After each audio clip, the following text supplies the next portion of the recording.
আজকে আমাদের সাথে গেস্ট হিসাবে আছেন মিস্টার ইকরামুজ্জামান, যার সাথে আমি অলমোস্ট 13 ইয়ার্স ব্যাক কাজ করেছি। আমার মার্চেন্টিং লাইফের ক্যারিয়ার স্টার্টিংয়ে ওনার সাথে কাজ করেছি আমি। ওনার হাত ধরেই আমার আসলে হচ্ছে মার্চেন্টিং জবটা স্টার্ট করা। আজকে উনি আমাদের সাথে গেস্ট হিসেবে আছেন। Hello sir, welcome to our studio sir. Thank you. Thank you very much sir. Okay sir, একটু কাইন্ডলি একটু আপনার সাথে আমি স্টার্ট করেছিলাম মার্চেন্টিং ক্যারিয়ার হচ্ছে অলমোস্ট 13 ইয়ার্স ব্যাক। তো ওই সময় হচ্ছে আমরা যে স্টার্ট করেছিলাম, তা আমি আসলে বেসিক্যালি মার্চেন্ডাইজিং প্রফেশনটা আগে ওইভাবে বুঝতাম না। আমি একটা হচ্ছে আমার এক বড় ভাইয়ের থ্রুতে বুঝলাম যে মার্চেন্ডাইজিং ক্যারিয়ারটা আসলে কেমন কি, তারপরে হচ্ছে আসা, তারপরে হচ্ছে আপনার হাত দিয়ে কাজ শেখা আমার। তো কাইন্ডলি একটু মার্চেন্ডাইজিং সম্পর্কে আপনার একটু ওপিনিয়নটা বলেন যে মার্চেন্ডাইজিং আসলে কি, কিভাবে আমরা কাজ করি। আচ্ছা, থ্যাংক ইউ। আসলে মার্চেন্ডাইজিং প্রফেশনটা আমার শুরু হয়েছে অন্যভাবে। তার আগে আমি একটু বলে নিই, আসলে মার্চেন্ডাইজিং বলতে আমরা কি বুঝি। মার্চেন্ডাইজিং বলতে আমরা নর্মালি খুব সহজভাবে যেটা বুঝি যে merchandising is a practice for promoting and selling product. খুব সংক্ষেপে কথাবার্তা, এই প্রমোটিং অ্যান্ড সেলিং এই কাজটুকুন করার জন্য একজন মার্চেন্ডাইজারকে অনেকগুলো সেকশনের সাথে কোঅর্ডিনেট করে কাজ করতে হয়। এবং মেইনলি মার্চেন্ডাইজার হচ্ছে যে কোনো বিজনেসের কি পারসন। আমরা যদি অ্যাপারেল মার্চেন্ডাইজিংয়ের কথা বলি, তাহলে মার্চেন্ডাইজার ইজ দ্য কি and other section is under merchandiser department. এটা আসলে মার্চেন্ডাইজিং। এখন এইটার ডিটেলস যদি আমরা কথা বলতে যাই, সেটা আরও অনেকভাবে কথা বলতে হবে। তার আগে আপনি বলতেছিলেন যে মার্চেন্ডাইজিংয়ে আমি কিভাবে এসেছি। আমার মার্চেন্ডাইজিংয়ে আসাটা একটু অন্যরকম। আমি তখন ইউনিভার্সিটির স্টুডেন্ট। ইউনিভার্সিটিতে পড়া অবস্থায় আমি যখন অনার্স ফার্স্ট ইয়ারে পড়ি, তখন আমার এলাকার এক মামার অফিসে গেলাম। উনি তখন একটা অ্যাপারেল ইন্ডাস্ট্রিজের ম্যানেজিং ডিরেক্টর ছিলেন। তো ওনার রুমে আমি বসে আছে, এই মুহূর্তে দেখি কিছু লোকজন এই ছিঁড়া ফাটা গার্মেন্টস নিয়ে মাঝে মধ্যে ওনার কাছে আসতেছে, যাচ্ছে, ডিসিশন নিচ্ছে।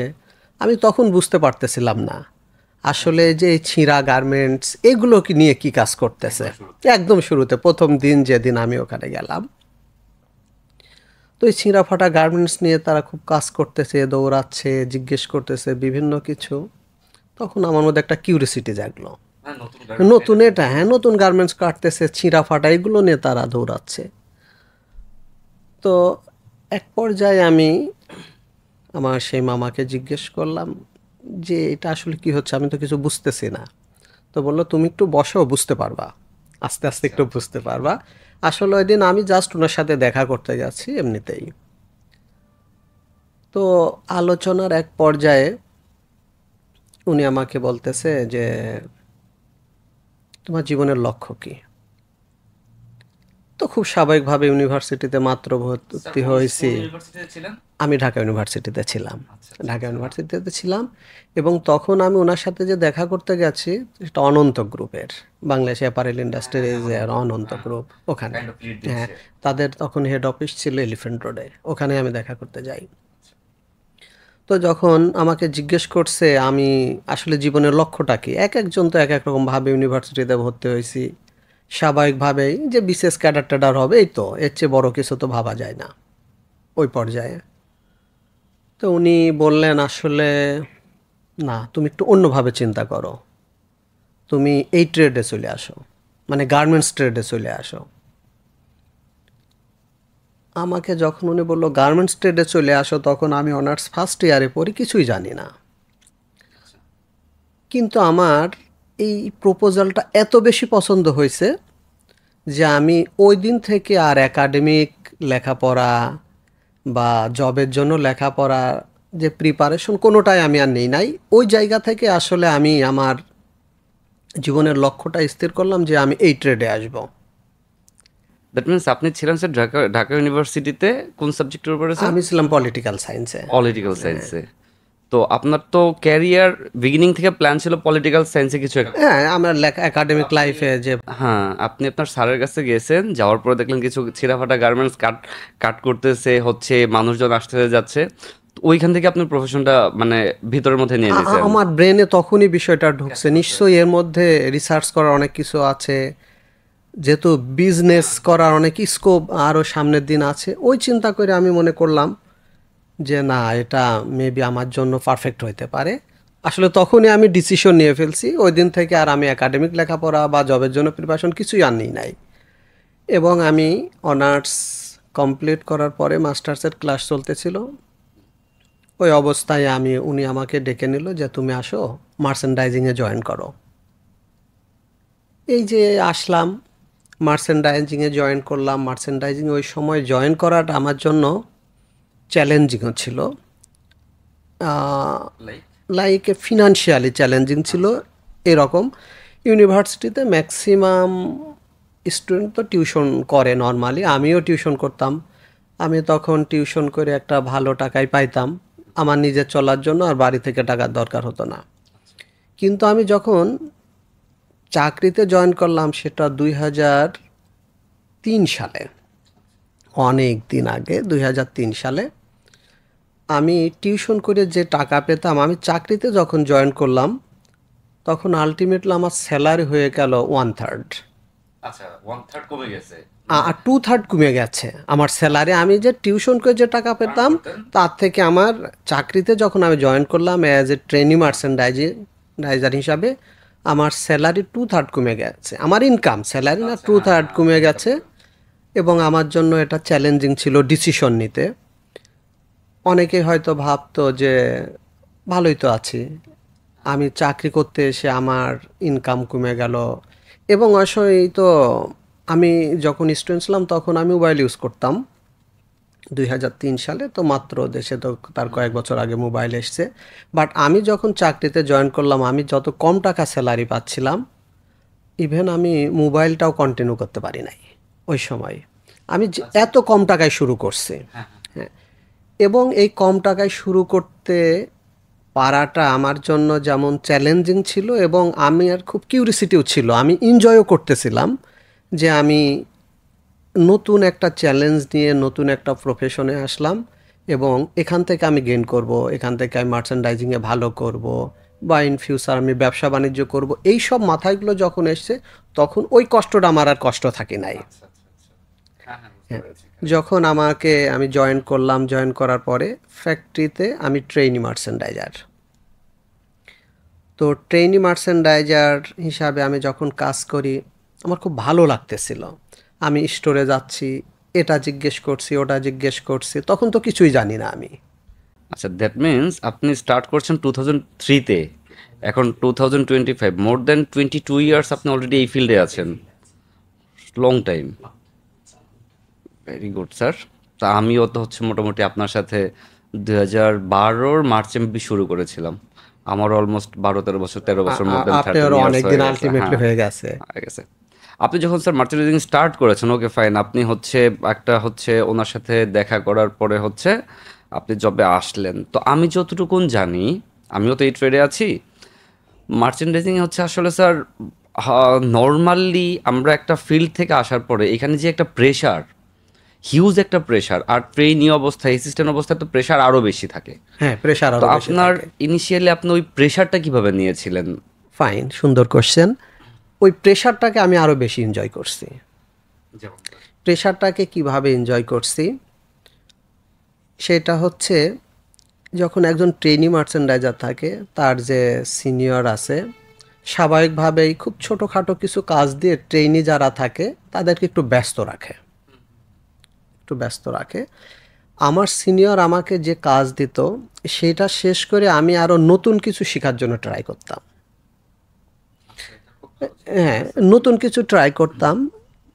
সাপোজ একটা, না অনেকেই করে না, না যেমন সুইং থ্রেডের একটা কোণ নিয়ে সাপোজ সেই সুইং থ্রেডের আমরা যেমন কাউন্ট বলি, আপনিও জানেন আমিও জানি, এখন আমরা তো জানি যে এই সুইং থ্রেডটা 20/3 বা 20/2। তখন তো জানতাম না, বুঝতাম না যে 20/3 কেন, কেন এটা 20/3 কেন, এটাকে 20/3 কেন বলতেছি। তখন যারা জানতো, যারা সিনিয়র আছে, তাদেরকে যে বলতাম যে স্যার বা ভাইয়া যেটাই বলি, যে এইটা আমরা 20/3 কেন, এটা কি, এটা কিভাবে আমি বুঝবো 20/3। তখন আমাকে খুব হেল্প করছেন উনি। তখন উনি প্রোডাকশন ম্যানেজার ছিলেন ফ্যাক্টরির। আমাকে তখন ওই সুইং থ্রেডগুলো যে খুলে খুলে আমাকে দেখাচ্ছে, হ্যাঁ, খুলে খুলে আমাকে দেখাচ্ছে যে টুইস্ট করা আছে, এগুলো খুলে দেখাচ্ছে, হ্যাঁ টুইস্টিং এখানে দেখাচ্ছে। ওখানে 3টা সুতা আছে, ওই 3টা সুতা মানে ওটা 20 কাউন্টের 3টা সুতা একসাথে টুইস্ট করা আছে, এই জন্য এটার নাম 23। সুন্দর জিনিস জানালো, তখন খুব ভালো লাগতো। তখন আমি করতাম ওই সুইং থ্রেড ডায়েরিতে একটা কস্টেপ দিয়ে আমি লাগাই রেখে পাশে লিখে রাখতাম যে এটা 20/3, এবং নোট রাখতাম এটা 20/3 কেন, হ্যাঁ, এইভাবে লিখে রাখতাম। স্টোরে আমি দেখা যাচ্ছে একটা স্ন্যাপ বাটন, তখন তো জানি না ওটাকে স্ন্যাপ বাটন বলে, হ্যাঁ, গার্মেন্টসের আলাদা যেভাবে বলো ওইভাবে তো জানতাম না। আমি যে স্টোরের ম্যানেজারকে বলতাম যে এটার নাম কি, বলতো এটা স্ন্যাপ বাটন, এটা শ্যাং বাটন, এটা রিবেট, এটা হর্ন বাটন, ইত্যাদি ইত্যাদি এইভাবে। এবং ওই স্যাম্পলগুলো আমি ডায়েরিতে স্কচ টেপ দিয়ে লাগায় রাখতাম এবং পাশে লিখে রাখতাম এটা এটা এরকম। তো এইরকম মনে করেন হয়তো অনেকেই জানতে চায় নাই, বাট আমি চাইছি যে আমি একদম গার্মেন্টসের টপ টু বটম যাতে আমি বুঝতে পারি, চিনতে পারি, এবং সেইভাবে আমি নিজেকে প্রিপেয়ার্ড করতে পারি। তো সেখানে আমার স্কোপও ছিল, সেভাবে প্রত্যেকটা জিনিস আমি ওইভাবে শিখতে চেষ্টা করছি। প্রত্যেকটা জিনিসের গার্মেন্টস তো অনেকগুলো আইটেম থাকে, সেগুলোর নাম ওইভাবে আমি শিখছি, লিখে লিখে রাখি। আইটেম অনেক কিছু আছে, আইটেমের মাঝখানে অনেক হ্যাঁ ভেরিয়েশন অনেক থাকে। ভেরিয়েশন থাকে। যেমন কেয়ার লেভেল মনে হয়তো স্বাভাবিকভাবে যে খুব সিরিয়াসলি আমাদের সিনিয়র যে ছিল একটা কেয়ার লেভেল দিয়ে, অরিজিনাল আরেকটা লেভেল দিয়ে বলতো এটার সাথে চেক করো, কিংবা একটা আর্টওয়ার্ক দিয়ে বলতে চেক করো। হ্যাঁ, তো চেক করতাম, কিন্তু চেক করতে যে এত সিরিয়াসলি যে চেক করতে হয়, বললাম এইটা এত চেক করার কি আছে। কারণ আমাদের দেশে ওই সময় কেয়ার লেভেল যে কেয়ার সিম্বলগুলো থাকে, ওয়াশিং যে সিম্বলগুলো থাকে, ওইগুলো আসলে আমরা ফলো করে তো গার্মেন্টসগুলো আমরা আসলে ওয়াশ করি না। স্যার আমাদের দেশে কিন্তু এখনো যে কেয়ার লেভেলের মধ্যে কিছু ইনস্ট্রাকশন আছে, যে এই ইনস্ট্রাকশনগুলো ফলো করা উচিত, দেখা উচিত। আসলে আমি যে গার্মেন্টসটা ওয়্যার করে আছি, এটার মধ্যে কিন্তু কেয়ার লেভেলের মধ্যে অনেক কিছু থাকে, যে আমি কি টেম্পারেচারে শুকাবো, আমি কি হট ড্রায়ার করতে পারবো কিনা, এই অনেক সিম্বল থাকে, আমি কত ডিগ্রিতে আয়রন করতে পারবো। রাইট, এটা এখনো আমাদের দেশে ওইভাবে আসলে ফলো করা হয় না। বাট ইউরোপ, আমেরিকা বা যেখানে গার্মেন্টসগুলো যায়, ওরা তো নর্মালি প্রত্যেকটা পয়েন্ট ওইভাবে মিলাই দেখে যে এটা কি ধরনের ওয়াশ করা যাবে, কি ধরনের ওয়াশ করা যাবে না, ওরা কেয়ার ইনস্ট্রাকশনগুলো দেখে, ওয়াশিং ইনস্ট্রাকশনগুলো দেখেই তো ওয়াশ করে। ইভেন এর জন্য কিন্তু হচ্ছে ওদের রিকোয়ারমেন্টও থাকে এরকমের, যে তুমি যে ফ্যাব্রিকটা আছে এর উপরে তোমার টেস্ট করে নিতে হবে থার্ড পার্টির কাছ থেকে, হ্যাঁ রাইট, টেস্ট করে দেন হচ্ছে তোমার কেয়ার লেভেলের মধ্যে কি কি সিম্বল ইউজ করবো ওইটা করতে হবে। রাইট, হ্যাঁ ওইটা যখন শুরু করলাম ওই সময় কিউরিসিটিতে থাকতো, এত সিরিয়াস জিনিস আমরা আমাদের দেশে এগুলো ফলোই করি না, হ্যাঁ। তো এইভাবে খুবই সিম্পল আমরা দেখা যাচ্ছে একটা ওয়ার্ডের উপরে বা একটা লেটারের উপরে একটা ছোট্ট দাগ আছে। এক সময় আমি ওটা চেক করতে যাই, মনে করছে এটা ভুল করে হয়তো একটা দাগ পড়ে গেছে, ওইটা আমি অ্যাভয়েড করে যখন সিনিয়রকে দিচ্ছি, বলছে তোমার এটা দেখা হয় নাই। বললাম কেন হয় নাই, সব তো ঠিক আছে। বললো দেখ উপরে ওখানে একটা দাগ আছে। বললাম ওই দাগ না থাকলে কি সমস্যা হবে। তখন আমাকে উনি সুন্দর করে বুঝাই দিল যে আমাদের দেশের যেমন আমরা লিখি, বর নিচে যদি একটা ফোঁটা থাকে তাহলে সেই বটা হয়ে যায়, হ্যাঁ হয়ে যাচ্ছে।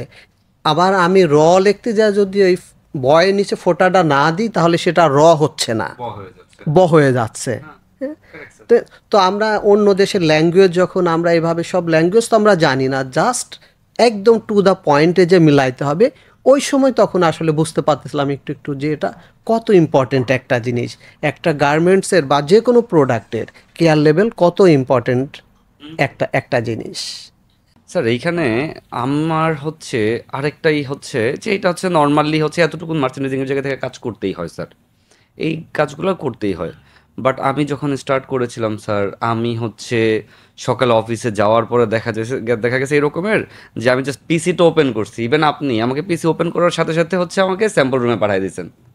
আমার সকালে একটা স্যাম্পল শুরু করতে হয়েছে, সারাদিন স্যাম্পলটা স্টিচ করতে হয়েছে, স্যাম্পল কমপ্লিট হওয়ার পরে এই স্যাম্পলটা নিয়ে আমি ওয়াশে চলে গেছি। রাইট, এইটা আরও ইম্পর্ট্যান্ট।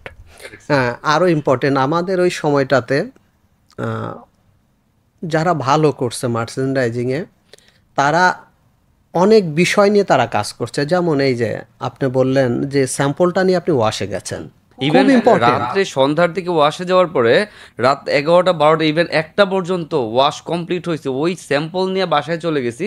সকাল 8:30-র মধ্যে অফিসে ঢুকে স্যাম্পল ফিনিশ করে আমার লাঞ্চের মধ্যে পাঠিয়ে দিতে হয়েছে স্যার।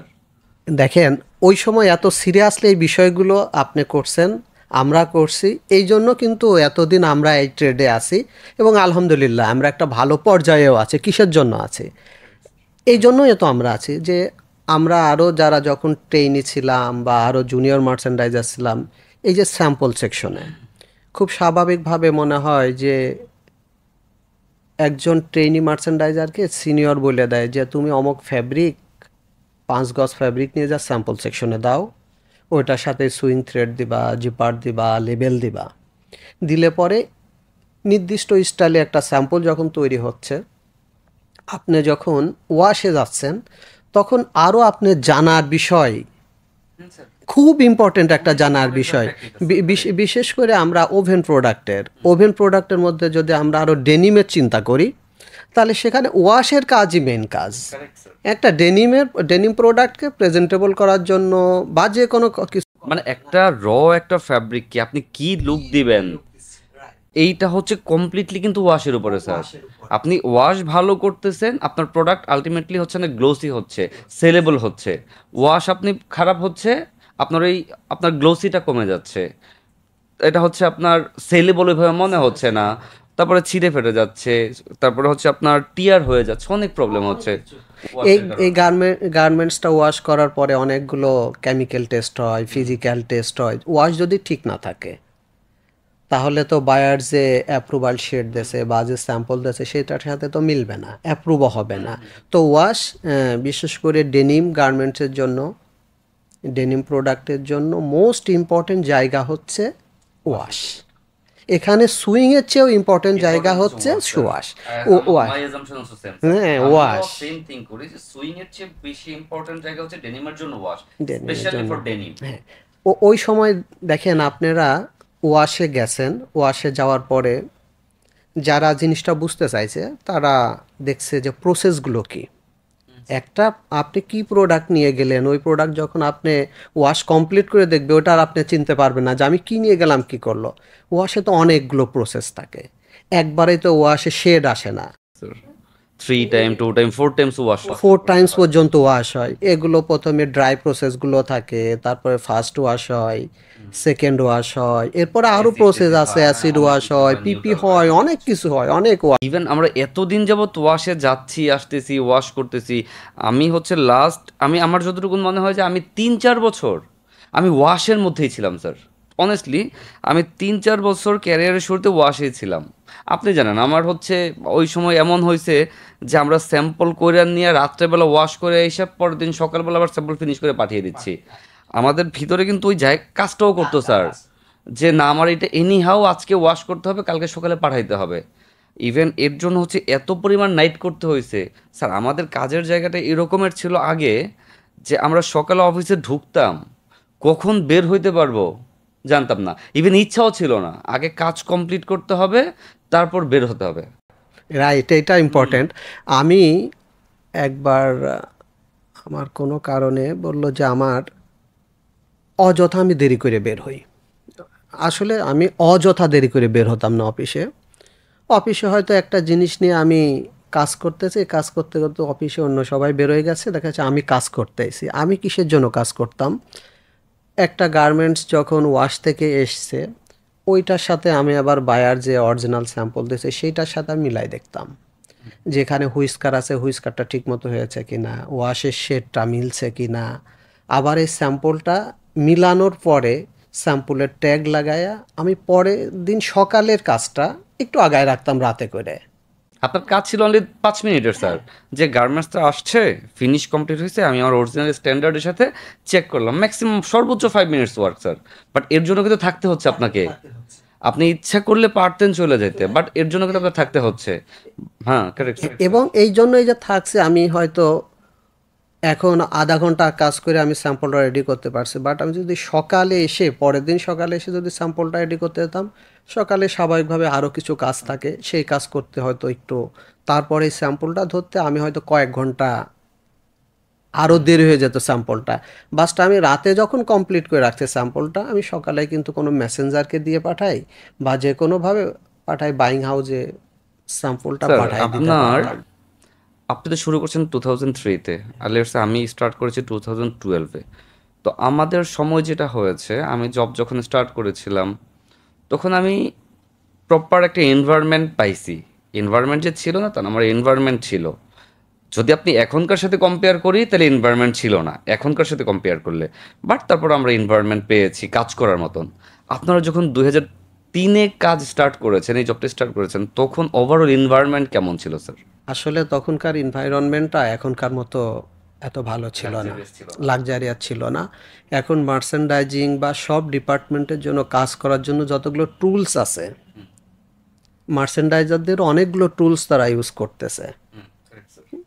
আমাদের সময় ওই আজকে থেকে 20-22 বছর আগে এত ফ্যাসিলিটিসও মার্চেন্ডাইজাররা পায় নাই।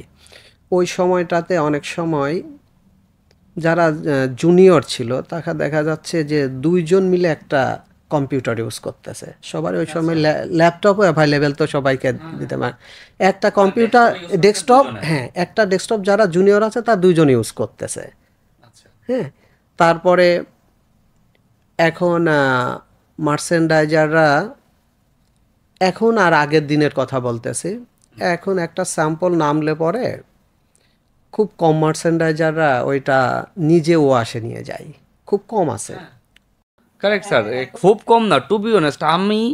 আমি যদি, আমি তো এখন এই প্রফেশনে আছি, আমি যদি লাস্ট 6 মাস যদি আমি থিঙ্ক করি, আমার মনে হয় না যে আমি একজনও দেখছি যে আমার রাত্রেবেলা 8টার সময় স্যাম্পল আউটপুট হয়েছে। টু বি অনেস্ট, আমার এখনও মনে পড়তেছে না। লাস্ট 6 মাসে আমি থিঙ্ক করতেছি, মনে হচ্ছে না যে আমার স্যাম্পল রাত 8টার সময় আউটপুট হয়েছে, এটা ওয়াশে নিয়ে যাবে। ইভেন আমার রাত 10টা 9টার সময় ফিনিশিং কমপ্লিট হয়েছে, ওইটাও যে একবার চেক করে যাবে, ওয়াশ তো পরের পার্ট।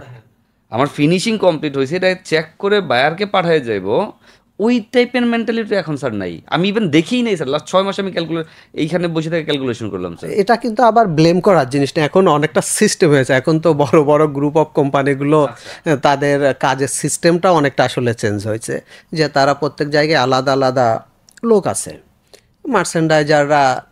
আবার এর মধ্যেও কয়েকজন আছে, কিছু লোক আছে যারা এটা নিজে শেখার জন্য জানার জন্য তারা যাচ্ছে। আর ম্যাক্সিমাম ক্ষেত্রে দেখা যাচ্ছে স্যাম্পলটা, স্যাম্পল সেকশনে স্বাভাবিকভাবে মার্চেন্ডাইজার হয়তো 6টা 7টার মধ্যে অফিস থেকে বেরোয় যায়, স্যাম্পল সেকশন হয়তো 8টার সময় ছুটি হয়েছে, স্যাম্পলটা সুইং করে উনি রেখে গেছে, কিংবা ফিনিশ করে রেখে গেছে। ফিনিশ করে রেখে গেছে, ওটা আর মার্চেন্ডাইজার পরের দিন এসে দেখবে। বাট আমাদের এই সময়টা মনে করেন যারা চেষ্টা করছে যে না আমি একটু থাকি, আমি একটু শিখি।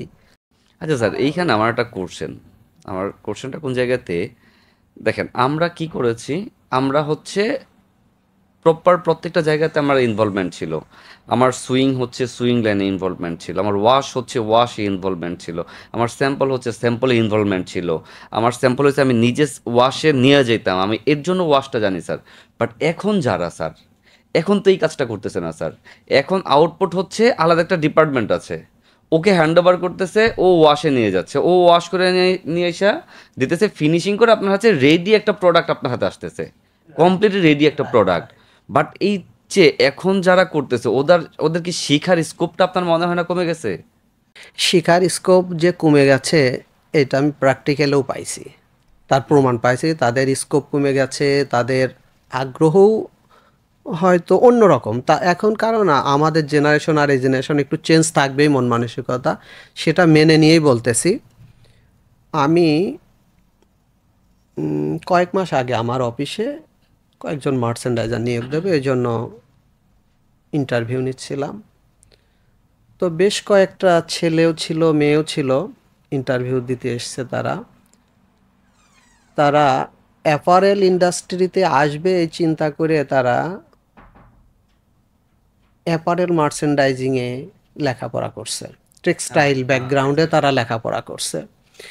টেক্সটাইলে লেখাপড়া করছে, বাট আমার খুব খারাপ লাগছে যে সে টেক্সটাইলে লেখাপড়া করছে, সে অনার্স করছে, অনার্স কমপ্লিট করে চাকরির জন্য ট্রাই করতেছে। খুব বেসিক জিনিসটা খুব বেসিক জিনিসটা তারা থিওরিটিক্যালি জানে, প্র্যাকটিক্যালি তারা জানে না। লাইক তারা যা ফ্যাব্রিকের কয়েকটা নাম জানে, যে আমরা যদি ওভেন ফ্যাব্রিকের মধ্যে বলি টুইল ফ্যাব্রিক, ক্যানভাস ফ্যাব্রিক, ওরা জানে, বলবে যে fabric canvas fabric, twill fabric. But অনেক ক্ষেত্রে আমি নিজে দেখছি, ওদেরকে যদি বলা হয় এখানে কোনটা টুইল আর কোনটা ক্যানভাস, অনেক ক্ষেত্রে তারা, আমি দেখছি না তারা বলতে পারে নাই। তা এই কারণটা যেটা হয়েছে যে এখন ম্যাক্সিমাম যারা আছে তারা এই ফ্যাসিলিটিসটা প্র্যাকটিক্যালি সব ইউনিভার্সিটিগুলোতে বোধ হয় নাই। তাদের দেখানোর জন্যই তারা থিওরিটিক্যালি পড়ছে, বাট তাদেরকে যখন ইন্টার্ন করে, তারা কয়েকদিনের জন্য হয়তো ইন্টার্ন করছে, ভালো করে তারা এগুলো দেখে নাই বা বুঝতে পারে নাই। এই ক্ষেত্রে তাদের যেটা করা উচিত আমি মনে করি, তারা যেখানে জয়েন করুক, ট্রেডি মার্চেন্ডাইজিংয়ে জয়েন করছে, গুড, তারা জয়েন করে তাদের ওই আগ্রহটা নিয়ে, তারা ইউনিভার্সিটিতে প্র্যাকটিক্যালি শিখতে পারে নাই, সমস্যা নাই। তারা যখন এক জায়গায় জয়েন করছে ট্রেনি মার্চেন্ডাইজিং হিসাবে, ট্রেনি ম্যানেজমেন্ট হিসাবে, যেটাই যেভাবে তারা জয়েন করুক, এখানে যার আগ্রহ থাকবে তারা একটা ফ্যাব্রিক নিয়ে তার সিনিয়র কাছে জিজ্ঞেস করবে যে এটা কি ফ্যাব্রিক, এটা কেন এইভাবে ফ্যাব্রিক, উইভিংটা কেন এরকম। তাদের অনেকের হয়তো দেখার সুযোগ হয় না। বাট আমার কথা বলি, আমি যখন মার্চেন্ডাইজিংয়ে ওই শুরু করলাম সেই অনেক বছর আগে, তো আমি একদিন ম্যানেজমেন্টকে বললাম যে আমি এই ফ্যাব্রিক, আমি একটু টেক্সটাইলে যেতে চাই, আপনি আমাকে একটু তাদের সাথে অ্যাপয়েন্টমেন্ট নিয়ে দেন, আমি নিজে যে একটু আসলে দেখতে চাই কিভাবে ফ্যাব্রিকগুলো তৈরি হচ্ছে, কিভাবে বিষয়টা আমি আসলে নিজে প্র্যাকটিক্যালি দেখতে চাই। তো আমার একটু ব্যবস্থা করে দিল। সেই সময় আমাকে মুন্নু টেক্সটাইলে পাঠাইলো। হ্যাঁ হ্যাঁ, এক সময় অনেক নাম করা টেক্সটাইল ছিল মুন্নু টেক্সটাইল, মানিকগঞ্জে। তো আমি মুন্নু টেক্সটাইলে মানিকগঞ্জে গেলাম। ওটা ছিল কম্পোজিট ফ্যাক্টরি, ওভেনের কম্পোজিট ফ্যাক্টরি। একদম কিভাবে স্পিনিং, স্পিনিং কিভাবে একদম শুরু থেকে, আমি সারাটা দিন ওখানে থেকে আমি ওইটা দেখলাম যে স্পিনিং কিভাবে একদম তুলা থেকে সুতা তৈরি হচ্ছে, তারপরে সুতা থেকে যেটা ইয়ান ডাইড ফ্যাব্রিক হবে কিভাবে ডাইং করতেছে, তারপরে কিভাবে উইভিং হইতেছে, কিভাবে ফিনিশিং হইতেছে, কিভাবে প্রিন্ট হইতেছে, ফুল প্রসেসে। এরকম আমি নিজে ডেনিম মিলে গেছি, এরকম ওভেন মিলে গেছি, নিট ফ্যাক্টরিতে গেছি, যে কম্পোজিট নিট। এগুলো আমাকে কিন্তু কেউ বলে দেয় নাই যে তুমি এখানে যাও। আমি নিজে থেকে বলছি যে আমাকে একটু এখানে যাওয়ার ব্যবস্থা করেন, কারণ ওই সময় তো আমি সবাইকে চিনি না, জানি না, আমাকে তো কেউ ওইভাবে অ্যালাউ করবে না। যারা, হ্যাঁ, নিজের কিউরিসিটি থেকে আমি বলছি যে ফ্যাব্রিকটা হচ্ছে ফাইন, ফ্যাব্রিকটা কিভাবে তৈরি হচ্ছে আমি যদি জানতে পারি, এটা আমার পরবর্তীতে কাজে লাগবে। তো এইভাবে যারা এখন আসতেছে তাদের জন্য আমার তারা তাদের জন্য একটা সাজেশন যে তারা নিজেরা একটু চেষ্টা করে যেন, ওদের জন্য কিন্তু স্যার অনেক ইজি ব্যাপারটা। ওদের জন্য আরো ইজি। এখন দেখেন, দেশে আপনি অনেক কিন্তু যখন টেক্সটাইল, জয়েন করেছেন না, ওইটা পার্ট আলাদা। আপনি যখন জয়েন করছেন, আপনি কিন্তু এই ফ্যাব্রিকটা যে ক্যানভাস, ক্যানভাস একটা ফ্যাব্রিক আছে, আপনি কিন্তু এটা জানতেন না। এটাই জানতাম, তারা কিন্তু জানে। ওরা কিন্তু জানে জিনিসটা, এটা যে টুইল একটা ফ্যাব্রিক আছে, আপনি কিন্তু জানতেন না। ওরা কিন্তু অলরেডি একটা স্টেজ আগায় আমাদের চেয়ে। অবশ্যই তারা আমাদের চেয়ে, তো ওরা যেই মানে প্যাশন নিয়ে হচ্ছে লেখাপড়াটা করতেছে, ওই প্যাশনটা যদি হচ্ছে জবের জায়গাতে দিত, তার 50% যদি দেয়, তাহলে কিন্তু ওরা আমাদেরকে অনেক ভালো করতে পারবে স্যার। বাট এখন হচ্ছে ওরা আলটিমেট এইমই থাকে হচ্ছে ওদের একটা জব। আলটিমেট এইম হচ্ছে জব, জব পাইছে তো অল, মানে সব কিছু শেষ। এখন জব নর্মাল ওয়েতে করতেছে, নর্মালি হচ্ছে যেইভাবে এখন করতেছে ওইভাবেই করতেছে। বাট যদি একটু প্যাশন নিয়ে কেউ করে, আমরা আগে যেই রকম যেভাবে করছি, ওরা কিন্তু অন্যদের চেয়ে অনেক আগে আগে যাবে স্যার, রাইট। অনেক আগে যাবে ওরা। ওরা যেমন আমাদের সুযোগ হয় না, আমরা জেনারেল লেখাপড়া করে ট্রেডে এসেছি, ওরা থিওরিটিক্যালি জানুক তাও তো জানে, আমরা কিন্তু সেটাও জানতাম না। হ্যাঁ, এটা ওদের কিন্তু অ্যাডভান্টেজ, ওদের অ্যাডভান্টেজ, এই অ্যাডভান্টেজটা ওদের কাজে লাগালে অনেকেই শিখতেছে, অনেকেই ভালো করতেছে। তো হ্যাঁ, তারা এদের মধ্যে অনেকেই ভালো করতেছে, তারা আরও ভালো করবে। তবে এই ক্ষেত্রে তাদের ইউনিভার্সিটিতে যে ইন্টার্ন করায়, এগুলো তাদের আরও বেশি ভালোভাবে ইন্টার্ন যদি করাইতে পারে, আর একটু সময় বাড়ায় দিয়ে তাদের শেখাইতে পারে, তারা ট্রেডে আরও ভালো করবে। ইভেন জবের পরেও, জবের পরেও জবের পরেও যদি এসে শিখার ইন্টেনশন থাকে, মন মানসিকতা থাকে যে আমি এটা শিখবো। এখন আবার অনেকে এরকম যে মনে করতেছে, একজনকে আমি জিজ্ঞেস করলাম, একটা মেয়েকে ইন্টারভিউ দিতে এসছে যখন, বললাম আপনি মার্চেন্ডাইজিং কেন আসতে চান? উনি বলতেছে যে মেয়েদের জন্য একটু সিকিউর জব। কেমন কেমন সিকিউর, কেমন করে? কেমন সিকিউর মনে করছে? তো মেয়েটা একটা ভালো পরিবেশে খালি কাজ করবে, কত প্যারা ট্যারা নাই, বাইরে দৌড়াদৌড়ি করতে হবে না, এইটাই মনে করে নিছে। হ্যাঁ, এটা তারা সিকিউর জব। আরেকজন মনে করছে যে আহ, এটা একটা কি ফ্যাশনেবল জব, খুব একটা ফ্যাশনেবল জব, লাক্সারিয়াস জব, এই রকম বিষয়টা, এইরকম অনেকে ভেবে এসছে। তো বাট প্র্যাকটিক্যালি তো এরকমের না স্যার, এত লাক্সারিয়াস জব কিন্তু মার্চেন্ডাইজিং না স্যার। এখন মেয়েরাও অনেক চ্যালেঞ্জ নিয়ে এই সেক্টরে কাজ করতেছে, অনেক মেয়ে মার্চেন্ডাইজার আছে এখন, তারাও ফ্যাক্টরিগুলোতে যখন কাজ করছে, তারা ছেলেদের সাথে কম্পিটিশন করেই কিন্তু তাদের টিকে থাকতে হচ্ছে। হ্যাঁ, তাদের ছেলেদের মেয়েদের কোনো ডিফারেন্স নাই, তারা এই সকাল থেকে রাত পর্যন্ত, সন্ধ্যা পর্যন্ত তারা অনেক পরিশ্রম করতেছে, অনেক ভালো করতেছে, এবং তারা ভালো করবে। এবং এই ডেডিকেশন নিয়ে একটা জেনারেশন কাজ করছে বলেই আজকে আমাদের দেশ এই ফরেন কারেন্সিতে এই পর্যায়ে যে এসছে। এই ডেডিকেশন, এই জেনারেশনের ডেডিকেশনের জন্য এটা সম্ভব হয়েছে, নইলে কিন্তু সম্ভব হতো না। আমাদের দেশে আলটিমেটলি ফরেন কারেন্সির যে ইনকাম, অলমোস্ট 80% এই অ্যাপারেলস ইন্ডাস্ট্রি থেকে আসতেছে, বাকিটা অন্য ইন্ডাস্ট্রিতে আসতেছে। আমাদের দেশে ট্রেন্ডি জব, মার্চেন্ডাইজার যারা বলে যে ট্রেন্ডি জব, হ্যাঁ আসলেই ট্রেন্ডি জব, অ্যাকচুয়ালি ট্রেন্ডি জবে। কীভাবে ট্রেন্ডি জব? আমাদের মার্চেন্ডাইজাররা শুধু ট্রেন্ডি জব এইটাই না, ট্রেন্ডি বিজনেসও অনেক ক্ষেত্রে। এই অ্যাপারেল ইন্ডাস্ট্রিজটা এইভাবে, আমি বলতে চাই, আমাদের দেশে ভালোভাবে যারা একটু লাইফ লিড করতেছে, এদের মধ্যে ম্যাক্সিমাম লোক এই গার্মেন্টস ট্রেডের সাথেই জড়িত কোনোভাবে। হয় সে কোনো ভালো পজিশনে জব করে, কিংবা সে ব্যবসা করে, গার্মেন্টস রিলেটেডই ব্যবসা করে, অ্যাপারেলস ইন্ডাস্ট্রি রিলেটেডই সে ব্যবসা করে। হতে পারে উনি ফ্যাব্রিকের মিল আছে, ওনার টেক্সটাইলের মালিক উনি, হতে পারে উনি ওয়াশিং ফ্যাক্টরির মালিক, হইতে পারে উনি এক্সেসরিজ কোম্পানির মালিক, হইতে পারে উনি পকেটিং ফ্যাব্রিকের, এই তো টেক্সটাইলের মালিক, হইতে পারে উনি উনি আলটিমেটলি ট্রেন্ডি জব যে বলতেছে, এটা এক হিসাবে ঠিকই আছে, এক হিসাবে ঠিকই আছে। তারা যারা ভালোভাবে লাইফ লিড করতেছে, তারা এই আলটিমেটলি এই গার্মেন্টস ট্রেডের সাথেই কোনো না কোনোভাবে জড়িত। এখন দেশে অনেকগুলো স্পিনিং মিল হয়েছে, অনেকগুলো টেক্সটাইল মিল হয়েছে, ইভেন ব্যাকওয়ার্ড লিঙ্কেজের যে accessories, poly, carton, sewing thread, button, zipper, সব কিছুই আমাদের দেশেই তো এখন প্রোডাকশন হচ্ছে। একসময় আমাদের দেশে এটা ছিল না, সব কিছু ইম্পোর্ট করতে হতো, এখন তো এই সুযোগটা এসছে। এখন আমাদের দেশে অনেকগুলো টেক্সটাইল মিল, ওভেন ফ্যাব্রিকের বলেন, নিট ফ্যাব্রিকের বলেন, তারপরে ডেনিম মিল বলেন, অনেকগুলো। হ্যাঁ, আগে আগে কোনো কিছুই এত বেশি ছিল না, খুব কমই ছিল, এখন এই সুযোগ এসছে। মানে আলটিমেটলি হচ্ছে ও, মানে এই গার্মেন্টস সেক্টরের সাথেই স্যার ডাইরেক্টলি হচ্ছে গার্মেন্টসে জব করতেছে না, বাট ইনডাইরেক্টলি গার্মেন্টস সেক্টরের আওতাধীন, মানে আওতাধীন অনেক বিজনেসের সাথে অনেক মানুষ কানেক্টেড স্যার এখন। এই ইন্ডাস্ট্রির সাথে রিলেটেড বিজনেস করে অনেকে ভালো রয়েছে। এবং আরেকটা জিনিস দেখেন, আমাদের দেশে এতগুলো ব্যাংক অপারেশনে আছে, 50+ ব্যাংক মনে হয় বাংলাদেশে অপারেশনে আছে। তো এই ব্যাংকগুলোর আল্টিমেট তো বিজনেসের ক্লায়েন্ট কিন্তু এই গার্মেন্টস ট্রেড। হুম স্যার, কারেক্ট স্যার। হ্যাঁ, কারেক্ট, বিজনেস হ্যাঁ। বিজনেস ব্যাংকের বিজনেস এই গার্মেন্টস রিলেটেড। Correct sir. এর বাইরে খুব কম কিন্তু বিজনেস আছে। বড় যারা হচ্ছে বড় বড় অ্যামাউন্টের কাজ হুম, এ করতেছে। বড় বড় অ্যামাউন্ট বলতে তো গার্মেন্টস রিলেটেডই, সেটা এক্সপোর্ট হচ্ছে এক্সপোর্ট, হুম।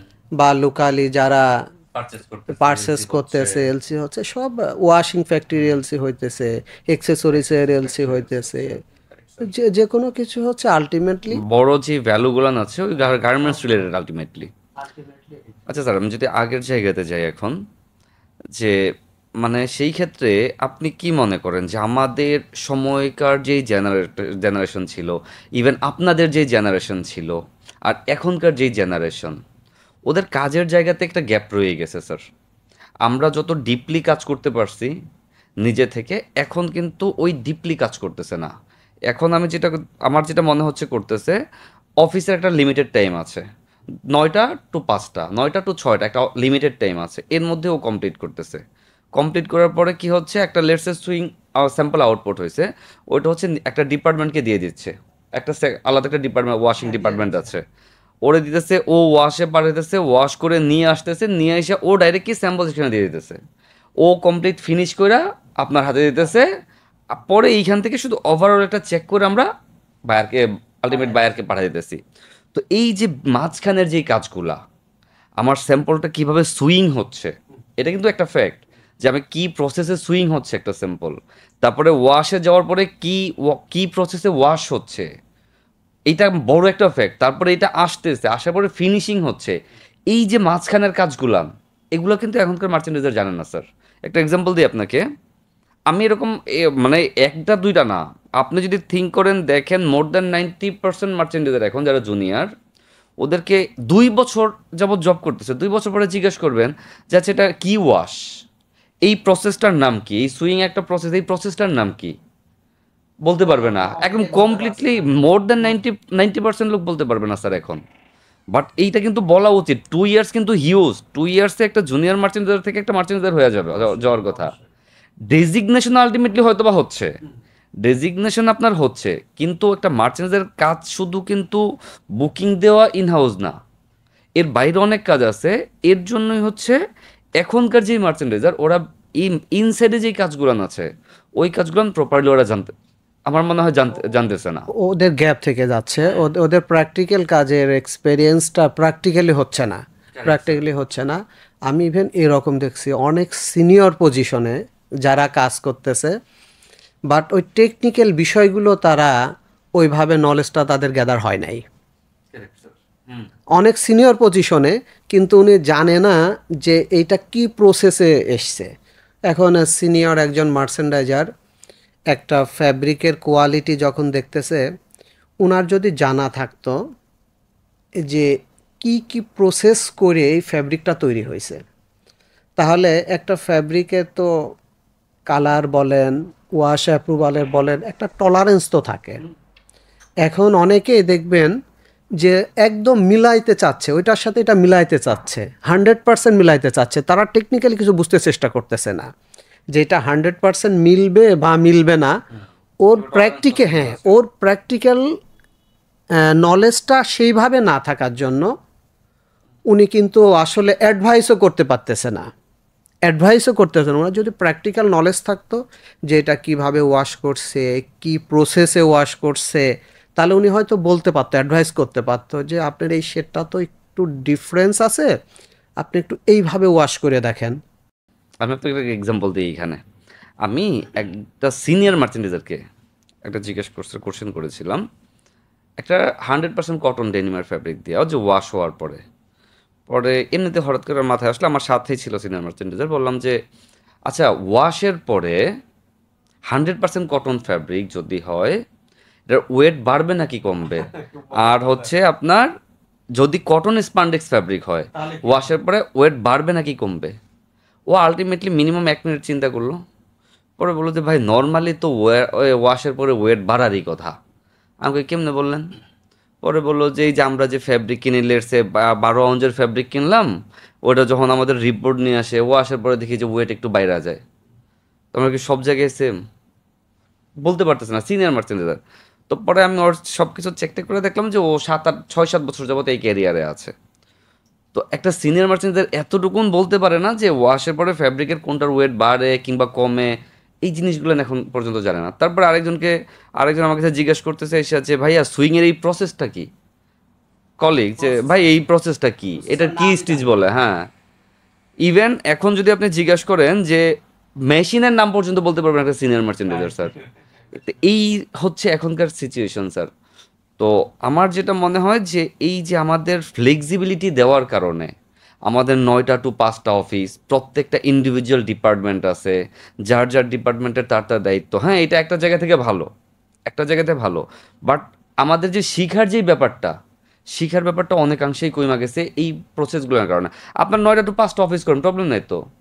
আপনি 9টা to 5টা অফিস করলেও কিন্তু আপনি ইচ্ছা করলে শিখতে পারবেন যদি আপনার ইন্টেনশন থাকে শেখার মতন। বাট এগুলো হচ্ছে ম্যাক্সিমাম মানুষই স্কিপ করে যাচ্ছে এখন স্যার। তারা স্কিপ করে যাচ্ছে আসলে অনেক ক্ষেত্রে।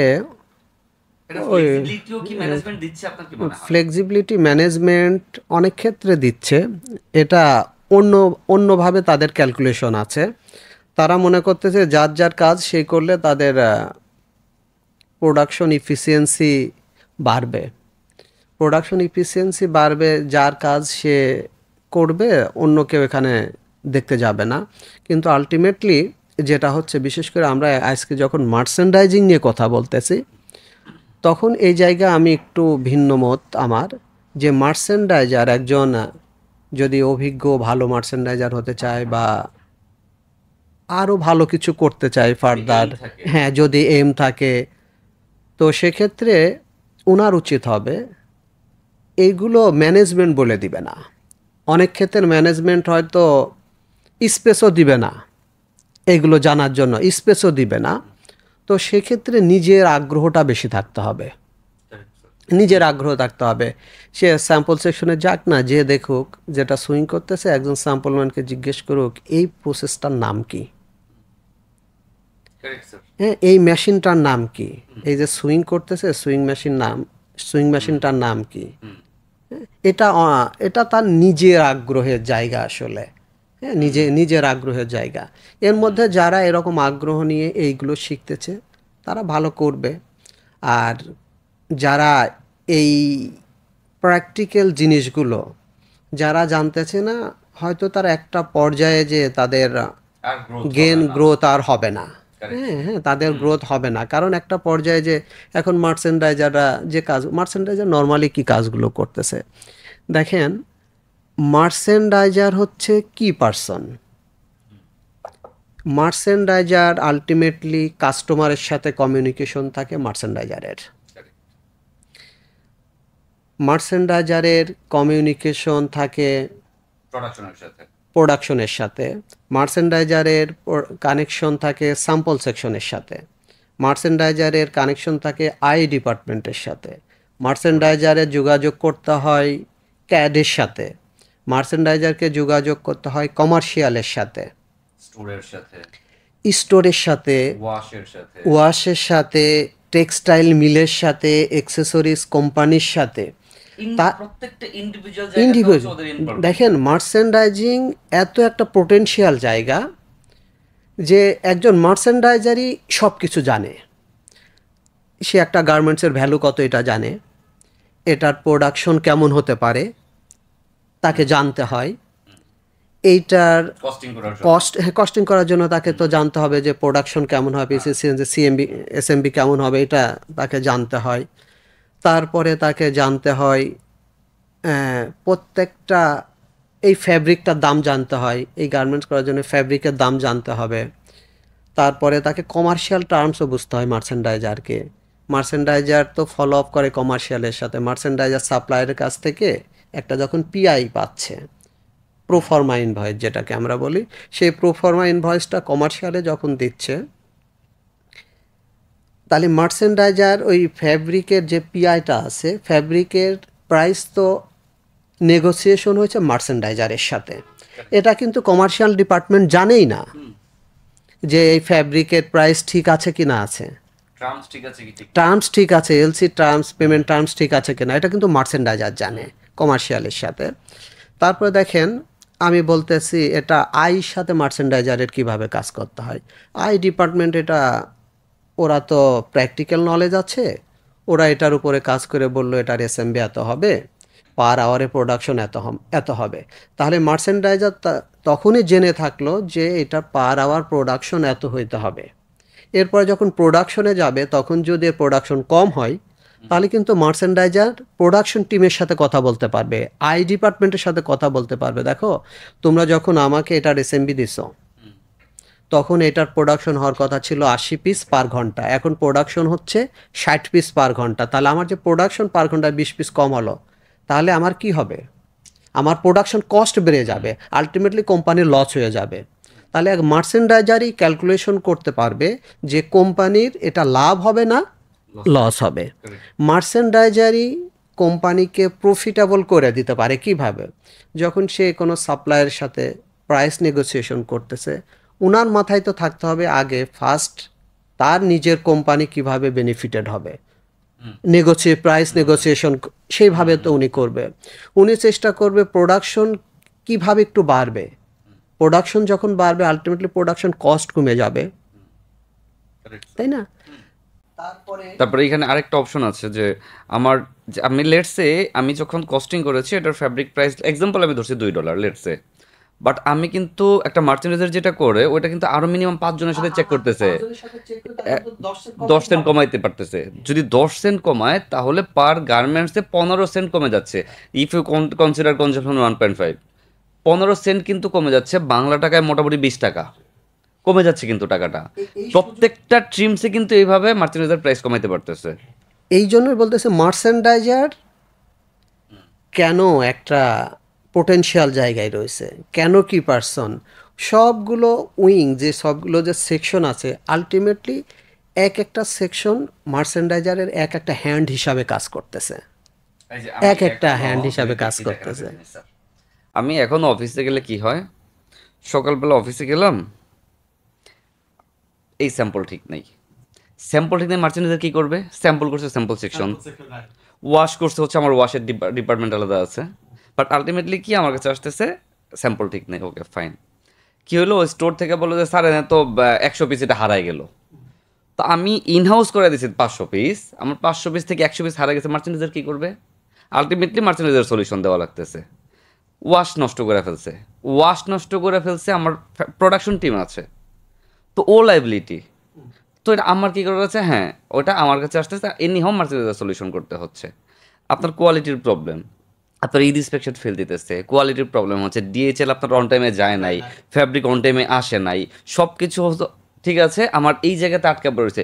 প্রত্যেকটা ইন্ডিভিজুয়াল কেসে, একদম প্রত্যেকটা ইন্ডিভিজুয়াল কেসে প্রত্যেকটা ডিপার্টমেন্টের হেড থাকা সত্ত্বেও মার্চেন্ডাইজার কাছে আসতেছে, ইভেন এইখান থেকেই সলিউশন দিতে হইতেছে। এটা ওকে, হ্যাঁ এতটুকুন কনসিডারেবল, এটা রাখো, এটা বাদ দাও, এটা রিওয়াশে পাঠাও, এটা এই তারিখে আসবে, এইভাবে প্রোডাকশন স্টার্ট করতে পারবে। 100% জায়গাতে কিন্তু মার্চেন্ডাইজার ইনভলভমেন্ট, একদম 100% জায়গাতে। রাইট, এই জন্যই মার্চেন্ডাইজিং জবটাকে যে সবাই ট্রেন্ডি, পোটেনশিয়াল, কি জব বলতেছে, এর কারণ আছে। তো এই যে যখন একজন মার্চেন্ডাইজার বাইরের সাথে আলটিমেটলি কাস্টমারের সাথে তো যোগাযোগ মার্চেন্ডাইজারই করতেছে, সারাদিন করতে হচ্ছে, তাহলে মার্চেন্ডাইজারই বুঝতে পারতেছে বাইরের মেন্টালিটি কি। সাপোজ এটার শিপমেন্ট উইন্ডোজ আছে 8 সপ্তাহ পরে, মার্চেন্ডাইজারই ক্যালকুলেশন করতেছে যে আমার 8 সপ্তাহ পরে শিপমেন্ট, তাহলে আমার ফ্যাব্রিক অ্যাক্সেসরিজগুলো কবে ইন হাউস হইতে হবে। আমরা আলোচনার আরও অনেক কিছু আছে আলোচনার, আমরা টিএনএ বলি, মার্চেন্ডাইজারের যে টাইম অ্যান্ড অ্যাকশন প্ল্যান যেটা আমরা ফলো করি, খুব ইম্পর্ট্যান্ট জিনিস। আমি অনেক সময় বলি merchandising is nothing but timely follow up. হ্যাঁ, টাইমলি ফলো আপ। দেখেন, একটা শিপমেন্ট হয়েছে, সাপোজ যদি চায়না থেকে একটা ফ্যাব্রিক শিপমেন্ট হয়, কোনো কারণে যে ভ্যাসেল পাওয়ার কথা ছিল সেই ভ্যাসেলটা যদি ফেল করে 4-5 দিন, ইভেন 7 দিনও কিন্তু লেট হয়ে যেতে পারে। এটা যদি মার্চেন্ডাইজার যখনই শিপমেন্ট হয়েছে সাপ্লাইয়ের কাছে বলবে তুমি বিএল এর কপি পাঠাও, যে মার্চেন্ডাইজার এইটা না করতে পারবে, যে বিএল এর কপি না দেখতে পারবে, তাহলে কিন্তু বিএল এমন একটা জিনিস যেটা দেখলে পরে উনি কনফার্ম হতে পারবে যে না এটা শিপমেন্ট হয়েছে, কবে হয়েছে এবং এটা ইটিএ কবে হবে, এটা তাহলে মার্চেন্ডাইজারকে কতটুকু ডিফেজে কাজ করতে হচ্ছে, যে বিএল চেক করতে হচ্ছে যে অন টাইম এটা অনবোর্ড হয়েছে কি না। যদি অনবোর্ড হয় তাহলে তো ভালো, তাহলে তার যে শিপমেন্ট উইন্ডোজ আছে, ফ্যাব্রিকটা আসবে, এরপরে প্রোডাকশন শুরু হবে, তারপরে শিপমেন্ট হবে। এক সপ্তাহ যদি ভ্যাসেল দেরি হয়ে যায়, এই এক সপ্তাহ সময় কোথায় পাবে? এক সপ্তাহ তো অনেক দিন আমাদের কাছে, এক সপ্তাহ মানে তো বিশাল ব্যাপার। এক সপ্তাহ ডিলে শিপমেন্টের জন্য গার্মেন্টস এয়ার শিপমেন্ট হয়ে যেতে পারে, কোম্পানি ডিসকাউন্টে পড়তে পারে। তো মার্চেন্ডাইজার যদি ওইটা টাইমলি ফলো আপ করে যে আমার সাপোজ 5 তারিখে এটা গুডসটা অনবোর্ড হওয়ার কথা ছিল, হয়েছে কি না, যদি দেখে হয়েছে তাহলে তো ফাইন হইলো। আর যদি এমন হয় যে আমার ওইটা অনবোর্ড হয় নাই, তাহলে আমার দেরি হয়ে যাবে, এদিকে শিপমেন্ট দেরি হয়ে যাবে, তাহলে ওই সময় মার্চেন্ডাইজারকে ডিফারেন্ট প্ল্যান করতে হবে, অল্টারনেটিভ কি করা যায়, কি করতে হবে। প্রোডাকশনের লোক তো এত কিছু বুঝবে না। প্রোডাকশনের লোক যখন ফ্যাব্রিক স্ট্রিমস বা ওর ম্যাটেরিয়ালস যখন পাবে, এরপরে ওরা প্ল্যান করবে। শিপমেন্টের জন্য তো প্রোডাকশন জিএমকে বায়ার মেল দিবে না, তার তো উনি বলবে যে আমি ম্যাটেরিয়ালসই পাই নাই, আমি কিভাবে প্রোডাকশন করব, কিভাবে শিপমেন্ট করব। বাট মার্চেন্ডাইজারের কাজ কতটা ইম্পর্টেন্ট, অন টাইম তাকে সব ম্যাটেরিয়ালস ইনহাউস করতে হচ্ছে। আচ্ছা, এইখানে যদি আমি বলি, এই যে আমাদের যে মার্চেন্ডাইজারের জবাবদিহিতার জায়গা থেকে শিপ ফ্যাব্রিক ডিলে হয়েছে, এখানে কিন্তু মার্চেন্ডাইজারের রেসপন্সিবিলিটি থাকার কথা না। কারণ মার্চেন্ডাইজার অন টাইমে ফলো আপ করতেছে, প্রপারলি ফলো আপ করতেছে, সাপ্লায়ারকে পুশ করতেছে র্যান্ডমলি যে তোমার ডিলে হচ্ছে, শিপমেন্ট করতেছে না কিসের জন্য। তো আপনার কি হচ্ছে, এইখানে সাপ্লায়ার ডিলে করতেছে, তো সাপ্লায়ার ডিলে করতেছে, এদিকে প্রোডাকশন ডিলে করতেছে, আবার যার রেসপন্সিবিলিটি আছে পুরো রেসপন্সিভ মার্চেন্ডাইজারের। তো এইটাকে আপনি কিভাবে ফিল করেন? আপনার ম্যানেজমেন্টের কাছে যখন জবাবদিহিতা করতে বা মার্চেন্ডাইজার করতে হচ্ছে। এইটাই আমি মনে করি, এইটাই হচ্ছে মার্চেন্ডাইজার, এইটাকে এনজয় করতে হবে। হ্যাঁ, এটা হ্যাঁ, চ্যালেঞ্জগুলো, এই যে চ্যালেঞ্জগুলো যখন আপনি চ্যালেঞ্জগুলো নিতে পারবেন, তখনই আপনি মার্চেন্ডাইজার আলটিমেটলি হতে পারবেন। আপনি যদি চ্যালেঞ্জগুলো না নিতে পারেন, আপনি আসলে ডোন্ট টেক ইট আদার, আপনি ভালো মার্চেন্ডাইজার হতে পারবেন না। এই চ্যালেঞ্জগুলো যখন নিতে পারবেন, হ্যাঁ, তখনই আপনি মার্চেন্ডাইজার হতে পারবেন। কারণ ওই ফ্যাব্রিক মিলের সাথে এই কোম্পানির আর কারো কিন্তু যোগাযোগই হচ্ছে না, সমস্ত যোগাযোগ হচ্ছে আপনার সাথে কখন ফ্যাব্রিক প্রোডাকশনে। এই জন্য যেটা করা উচিত, আমি যে বললাম যে merchandising is nothing but timely follow up. আপনি যদি আরও ভালোভাবে মার্চেন্ডাইজিং করতে চান, তাহলে ফ্যাব্রিকের ফলো আপটা আরও অন্যভাবে করতে হবে, এটা আমার মনে হয়। যেমন আপনি মিলের সাথে যোগাযোগ করেন যে আমার ফ্যাব্রিক তো ধরেন আজকে থেকে 20 দিন পরে শিপমেন্ট আছে। আপনি যদি 20 দিন আগে সাপ্লায়ারকে নক করেন যে আমার ফ্যাব্রিক কতটুকুন প্রোডাকশন হয়েছে, গ্রে কতটুকুন রেডি আছে, হ্যাঁ, আপনি যদি জিজ্ঞেস করেন আমার গ্রে রেডি হয়েছে কিনা, ও হয়তো বলবে যে 20% হয়েছে। তাহলে আমি তখন ক্যালকুলেশন করতে পারবেন যে 20% হয়েছে, তখন ওকে জিজ্ঞেস করতে পারবেন যে তোর কয়টা মেশিনে প্রোডাকশন চলে, তাই না? যদি এমন হয় আপনার যে শিপমেন্ট ডেট ফ্যাব্রিক মিল দিছে, যে আপনি তখন ক্যালকুলেশন করতে পারবেন কিন্তু যে ও যে 20 তারিখে শিপমেন্ট কথা বলছে, 20 তারিখ শিপমেন্ট করতে পারবে কিনা, আপনার এই ক্যালকুলেশনটা থাকতে হবে। যদি যে আমার আমার সাপোজ ধরেন আপনার 50,000 গজ ফ্যাব্রিক, আপনি দেখতেছেন সময় আছে আর 20 দিন, আপনি যদি ক্যালকুলেশন করে বুঝতে পারেন 20 দিনে আপনার এই ফ্যাব্রিকটাও রেডি করতে পারবে না। আপনি যদি এটা আগের থেকে 20 দিন আগে যদি আপনি ক্যালকুলেশন করতে পারেন, আপনি যদি আগে বুঝতে পারেন, তাহলে কিন্তু আপনি অল্টারনেটিভ একটা ওয়ে বের করতে পারবেন। সাপোজ কি ওয়ে আপনি করতে পারবেন, ওকে ফ্যাব্রিক তোমার এই সময় পুরোটা রেডি হবে না, তুমি 50% শিপমেন্ট আগে পাঠাই দাও, তুমি 50% ফ্যাব্রিকটা তুমি আগে শিপমেন্ট করো এবং ওইটা আরেক সপ্তাহ দরকার হলে পরে আসুক, তাহলে আপনার কি হচ্ছে, আপনার প্রোডাকশন প্ল্যানটা আপনার মিসম্যাচ হচ্ছে না। তখন এই ফ্যাব্রিকটা আপনি যখন ইন হাউস হয়ে যাবে তখন আপনি ডিপলি ফলো আপ করতে পারবেন এবং আপনার প্রোডাকশন হ্যাম্পার হলো না, ওই ফ্যাব্রিকটা আসলে আপনার এই লাইন ফিডব্যাকটাও ঠিকমতো পেয়ে যাবেন। এইটাই যে বলছি টাইমলি ফলো আপ, ওই ফলো আপটা যদি যেদিন আপনি শিপমেন্ট করার কথা ওই দিন যদি আপনি সাপ্লাইয়ের সাথে যোগাযোগ করেন যে তোমার তো আজকে শিপমেন্ট করার কথা, শিপমেন্ট করছো কিনা বা ডকুমেন্টস পাঠাও, ও তখন বলবে ফ্যাব্রিক তো আমার রেডি হয় না, আমার 5 দিন সময় লাগবে। তখন কিন্তু আপনি আর ওই 5 দিন সময় আর ফিরে পাবেন না। ইভেন তখনও যদি আপনি বলেন যে ঠিক আছে তোমার পার্ট ফ্যাব্রিক আমাকে দিয়ে দাও, ওই তখন ওর শিপমেন্ট করতে রেডি করতে 7 days লাগবে। এই জন্য এটা আমি সবসময় বলি যে এটা আসলেই কিছু না। মার্চেন্ডাইজার তো এটা রকেট সায়েন্স না, তাই না? রকেট সায়েন্স না, বাট বলছে টাইম মোস্ট ইম্পর্টেন্ট হচ্ছে টাইম। ডেইলির কাজ ডেইলি করতে হবে। ডেইলির কাজ টিএনএ আমার যা আছে টিএনএ ধরেই কাজ করতে হবে। টিএনএ যেখানে ব্রেক হবে ওইখানে হচ্ছে মোর ফোকাস দিতে হবে। ইভেন ওই যে বলতেছি মার্চেন্ডাইজাররা আরও ডিপে যে কাজ করতে পারে, আরও রুট কজ খুঁজে বের করতে পারে, যে নিজে নিজে আসলে বুঝতে চেষ্টা করতে হবে ও যে শিপমেন্ট ডেটের কথা বলছে একজন সাপ্লায়ার, ওই ডেটেও করতে পারবে কি না। ও শেষ মুহূর্তে যা বলবে সারেন্ডার করবে আমি পারলাম না, তখন তো আর কিছু করার থাকবে না। বাট আপনি 20 দিন আগে বুঝতে পারলে কিন্তু আপনি অল্টারনেটিভ অনেক কিছু করতে পারবেন। সেজন্য এটা টাইমলি, মানে টিএনএটা আপনি যেটা বলতে চাচ্ছেন যে টিএনএটা আমাদের 100% ফলো করতে হবে। টিএনএ বাইরে যেও একজন যিনি আরো ওইটা হচ্ছে ডিপলি কাজ করতে হবে। টিএনএ যদি আমার ব্রেক হয় সাথে সাথে হচ্ছে অল্টারনেটিভ প্ল্যান করতে হবে, বসকে জানাতে হবে, ম্যানেজমেন্টকে জানাতে হবে, একটা আলটিমেট অল্টারনেটিভ একটা প্ল্যান করে রাখতে হবে। সেটা আগের থেকেই যে মানে লাস্ট আওয়ারে যে লাস্ট আওয়ারে যে না। আচ্ছা স্যার, আমি যদি এখানে এখন আমি একটু আগে যে কোশ্চেনটা ছিলাম ওইখানে যদি আমি যাই আবার এগেইন, তাহলে আপনি কি থিঙ্ক করেন যে আমাদের যারা আগে এক্সাম্পল হচ্ছে 10-15 বছর আগে যারা মার্চেন্টদের ছিল কিংবা এই সেক্টরে আসছে আর এখন যারা আসতেছে, ওদের পজিটিভ আর নেগেটিভ সাইনটা আপনি কোনটা কোনটা বলতে পারেন? যে ওদের কি কি পজিটিভ আছে, আগে যারা ছিল ওদের পজিটিভ কি ছিল, নেগেটিভ কি ছিল, আর এখন পজিটিভ কি আছে, এখন নেগেটিভ কি আছে? আগে যখন এই যে বললাম না কাজের বিভিন্ন টুলস, হ্যাঁ, অনেক বড় ফ্যাক্টরিগুলোতে যারা বড় গ্রুপ অফ কোম্পানি তাদের হয়তো টুলসগুলো আগের থেকে ছিল। সাপোজ ক্যাড, আজকে থেকে 20 বছর আগে কিন্তু খুব কম ফ্যাক্টরিতেই ক্যাড ছিল।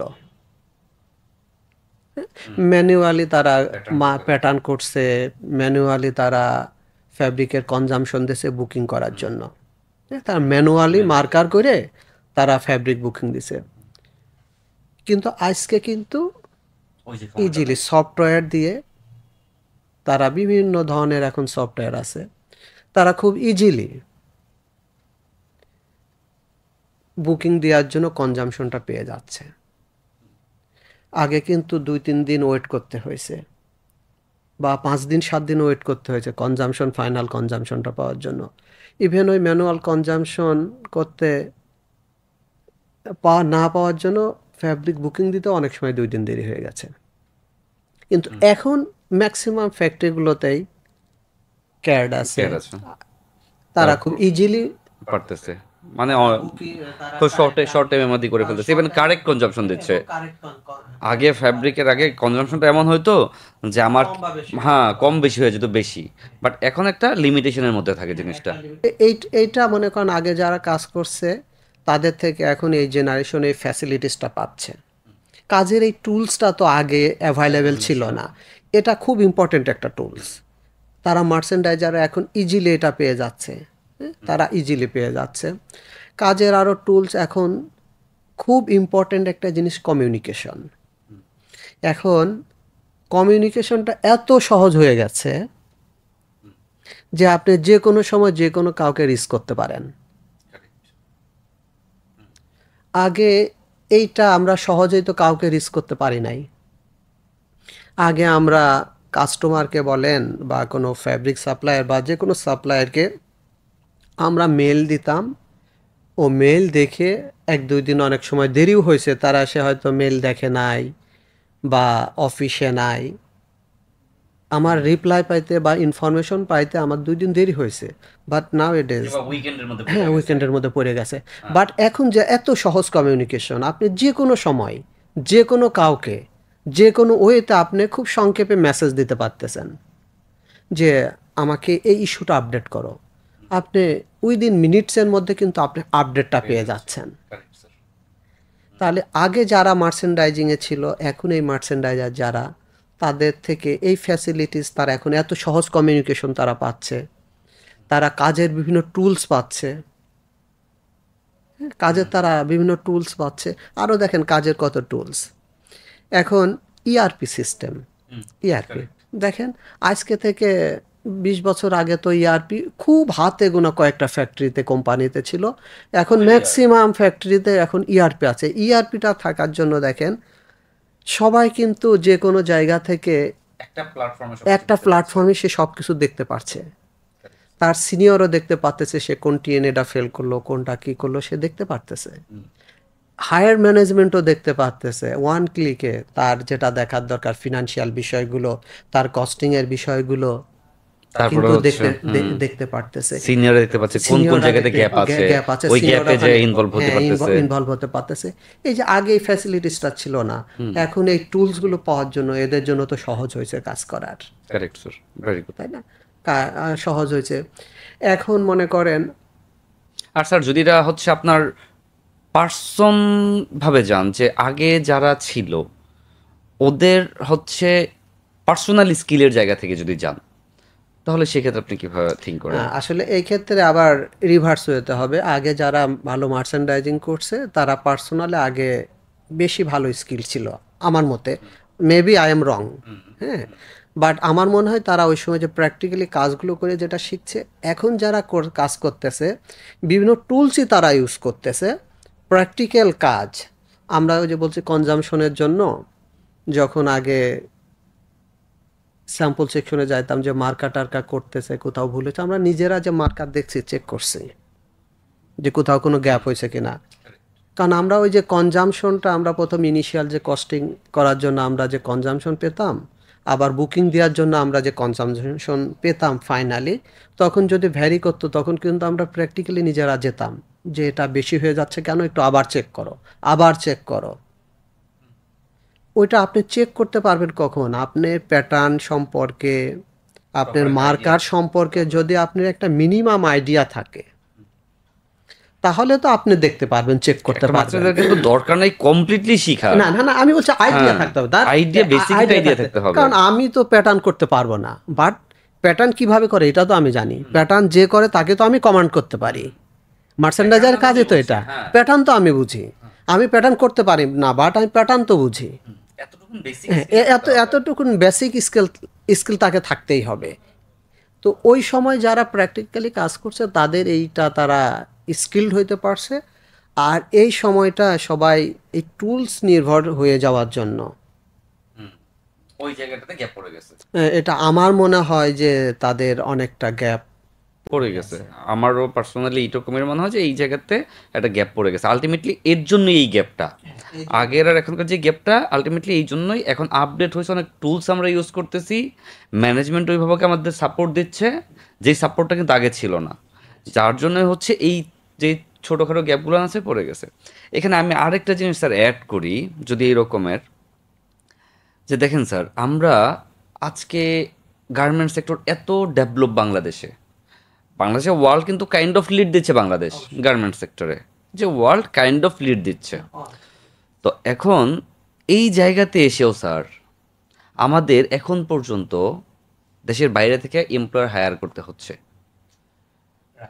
প্রত্যেকটা আপনি যদি দেখেন, মার্কেটিংয়ে আপনি হায়ার করতেছেন, টেকনিক্যাল ডিপার্টমেন্টে আপনি হায়ার করতেছেন। এক্সাম্পল হচ্ছে আমরা ম্যাক্সিমাম কি হায়ার করতেছি, শ্রীলঙ্কা থেকে হায়ার করতেছি, ইন্ডিয়া থেকে হায়ার করতেছি, আর ডিজাইনিংয়ের জায়গা থেকে ইউরোপ আমেরিকা থেকে কিছু হায়ার করতেছি। আমি ডিজাইনের জায়গাটা আমি কনসিডার যদি করিও, আমার দেখেন টেকনিক্যাল জায়গা থেকে আমরা আজকে এত বছর যাবৎ গার্মেন্টস ফিল্ডে থেকে টেকনিক্যালি আমরা অতটুকুন কি ইফিসিয়েন্ট হইতে পারি নাই যে আমার এখন পর্যন্ত দেশের বাইরে থেকে আমার এমপ্লয়ার হায়ার করতে হচ্ছে আমাদেরকে। এই জায়গায় আমার যেটা মনে হয় আসলে স্পেশালিস্ট হায়ার করা এটা খারাপভাবে আমি নিই না, কিন্তু যদি এই রকমের হয় যে আপনার লেটসে আপনি কনসিডার করলেন যে আপনি একটা ক্যালকুলেশন করলেন যে আমার টপ 100টা ফ্যাক্টরি নামে একটা ক্যালকুলেশন করলাম, আমার টপ 100টা ফ্যাক্টরির মধ্যে মোর দ্যান 95% ফ্যাক্টরি হচ্ছে ম্যানেজমেন্ট বাইরে থেকে হায়ার করতেছে। মেন ফ্যাক্টর হচ্ছে, আমার পয়েন্ট হচ্ছে ওই জায়গাতে হায়ার করাটা ডিফিকাল্ট কিছু না, প্রবলেমও না। বাট যখন আপনি ম্যানেজমেন্ট লেভেলে প্রত্যেকটা ফ্যাক্টরি দেশের বাইরে থেকে হায়ার করতেছে, দ্যাট মিনস আমাদের ম্যানেজমেন্টের জায়গাতে একটা ল্যাকিংস আছে স্যার। হ্যাঁ, আমাদের ম্যানেজমেন্টের জায়গায় ল্যাকিংসটা আছে, নইলে এই হায়ার ম্যানেজমেন্টগুলো হায়ার করা লাগতো না। কারেক্ট স্যার, হ্যাঁ, এর জন্য আমি হায়ার বলতেছি। হায়ার হায়ার হায়ার করা লাগতেছে আমাদের আজকে 1980 সালের দিক থেকে আমাদের এই বিজনেস শুরু হয়েছে অ্যাপারেল ইন্ডাস্ট্রি। এত বছরে 45 ইয়ার্স থেকে আমাদের দেশে কি এরকম স্কিলড লোক তৈরি হয় নাই? হয়েছে, এটা হয়েছে। এবং তাহলে বলবেন যে হায়ার করা কেন লাগতেছে? হায়ার করা লাগতেছে, অনেক ম্যানেজমেন্ট আছে যারা নিজের দেশের এমপ্লয়িগুলোকে তারা স্পেসটা দিচ্ছে না বা স্পেসটা পাচ্ছে না। যেখানে দেখেন যে আমাদের দেশের স্পেশালিস্ট যারা আছে, যারা টেকনিশিয়ান আছে, তারাও কিন্তু ভালো করতেছে, কিন্তু তারা অনেক ক্ষেত্রে সুযোগ না পাওয়ার জন্য বাট এটা স্যার আপনি কয়টা বলবেন আপনি? আমি আপনার সাথে, যদি আপনার বাইরে থেকে আমি থিঙ্ক করি যে হ্যাঁ একজন দিচ্ছে না সুযোগ, দুইজন দিচ্ছে না, আপনার কি 100% ম্যানেজমেন্টের সাপোর্ট দিচ্ছে না এমপ্লয়ারদেরকে? এক্ষেত্রে আসলে আমাদের কিছু মাইন্ড সেট আপের বিষয় আছে। আমরা অনেক ক্ষেত্রে হয়তো মনে করতেছি যদি আমরা বাইরে থেকে লোক হায়ার করি, তাদের দিয়ে আমাদের প্রোডাকশন বেশি হবে, আমাদের মার্কেটিং ভালো হবে। এক্ষেত্রে অনেকে ভাবতে পারে, হ্যাঁ, অনেকে ভাবতে পারে। আমরা যদি আগের জেনারেশন আর এখনকার জেনারেশনের মধ্যে কম্পেয়ার করি, আমার আগের জেনারেশনেও কিছু গুডস অ্যান্ড ব্যাড সাইন ছিল, এখনকার জেনারেশনেও কিছু গুডস অ্যান্ড ব্যাড সাইন আছে। আগের জেনারেশনের সবার মধ্যে একটা ব্যাপার ছিল যে ওরা সবাই ফিল্ডে যেয়ে কাজ করতো, ওদের টেকনিক্যালি খুব সাউন্ড ছিল, ওরা ওয়াশ সম্পর্কে আইডিয়া ছিল, ওরা সুইং সম্পর্কে আইডিয়া ছিল, ওদের মেশিনারিজ সম্পর্কে আইডিয়া ছিল। যেটা এখন যারা করতেছে ওদের মধ্যে ওই আইডিয়াটা কম, ওরা ওয়াশে যাচ্ছে না প্রপারলি, তো ওরা হচ্ছে প্রোডাকশন লাইনে ঠিকভাবে যাচ্ছে না, ওরা হচ্ছে ক্যাট সম্পর্কে ভাবে জানতেছে না। তো হ্যাঁ, এই জায়গাটা ওরা গ্যাপ ওরা আছে, ওরা ডেস্ক ওয়ার্ক নিয়ে বেশি বেশি কাজ করতেছে। ইনগেজ থাকতেছে। আর আগের জেনারেশন যারা ছিল ওদের মধ্যে হচ্ছে বাইরের সাথে কমিউনিকেশন স্কিলটা খুব ভালো ছিল না, যে বাইরের সাথে কমিউনিকেশন স্কিল কিভাবে করতে হবে, বাইরকে কিভাবে গার্মেন্টস প্রেজেন্টেশন করতে হবে, এই জায়গা থেকে একটা গ্যাপ ছিল। যেটা হচ্ছে এখনকার যে জেনারেশন আছে ওরা হচ্ছে কমিউনিকেশন স্কিলটা খুব ভালো করতে পারতেছে বাইরের সাথে, ওরা বিভিন্ন টুলস ইউজ করতে পারতেছে, ওরা টাইমটারে কনজিউম করতে পারতেছে। আগে আমার 5 ঘন্টার কাজ ওরা 3 ঘন্টায় নিয়ে আসতে পারতেছে। এই জায়গাতে পজিটিভ নেগেটিভ দুইটা সাইনই আছে। তো এর জন্য হচ্ছে যেটা দাঁড়াচ্ছে, আমরা আগামী কিছুদিন পরে, 10 বছর পরে, 15 বছর পরে যেই জেনারেশনটা ক্রিয়েট হবে, ওটা হোক ডিজাইন টিমে হোক, প্রোডাকশন টিমে হোক, মার্কেটিং টিমে হোক, ওয়াশে হোক, যেখানেই হোক, আমরা 10, 15, 20 বছর পরে আলটিমেটলি আমাদের বাইরের লোকজনের উপরে অত ফোকাস দেওয়া লাগবে না না, আমাদের। তখন আমাদের ওই হায়ার এত যে লোক এত, করতেছে হ্যাঁ, এগুলো ওই আর জায়গাতে এরকম আমরা আই কমায় থিঙ্ক নিয়ে আসতে লাগবে না। পারবো। হ্যাঁ, কমে। তারপরেও কিছু কিছু যেটা প্রয়োজন ওটা থাকবেই, ওটা different case. But in generally এখন যেটা করতেছে যে প্রত্যেকটা ফ্যাক্টরিতে হায়ার করতেছে, ওই জায়গা থেকে আমরা বের হয়ে আসতে পারবো। Very good. এখন আরেকটা সেকেন্ড পার্ট থিং হচ্ছে যে ক্যালকুলেশনের কথাটা বললেন, যে এখন খুব ডিপলি ক্যালকুলেশন করতে হচ্ছে। আর হচ্ছে আমরা এখন কি করতেছি, বায়ারকে আমরা গার্মেন্টস প্রপোজাল দিচ্ছি। আমরা হচ্ছে বায়ার আমাকে একটা টেকপিক পাঠাইছে, আমরা ওইটার সাথে আরো মিনিমাম 50টা অ্যাড করতেছি। ইভেন অনেক সময় বায়ার কোনো টেক প্যাকই দিচ্ছে না, বলতেছে তোমার কি আছে দেখাও, হ্যাঁ, তোমার প্রোডাক্টগুলো তো প্রেজেন্টেশন দাও। এখন এই জায়গাতে আপনার যেটা কথা ওটা হচ্ছে যে আমার সব ফ্যাক্টরি কি এটা ফলো করতেছে?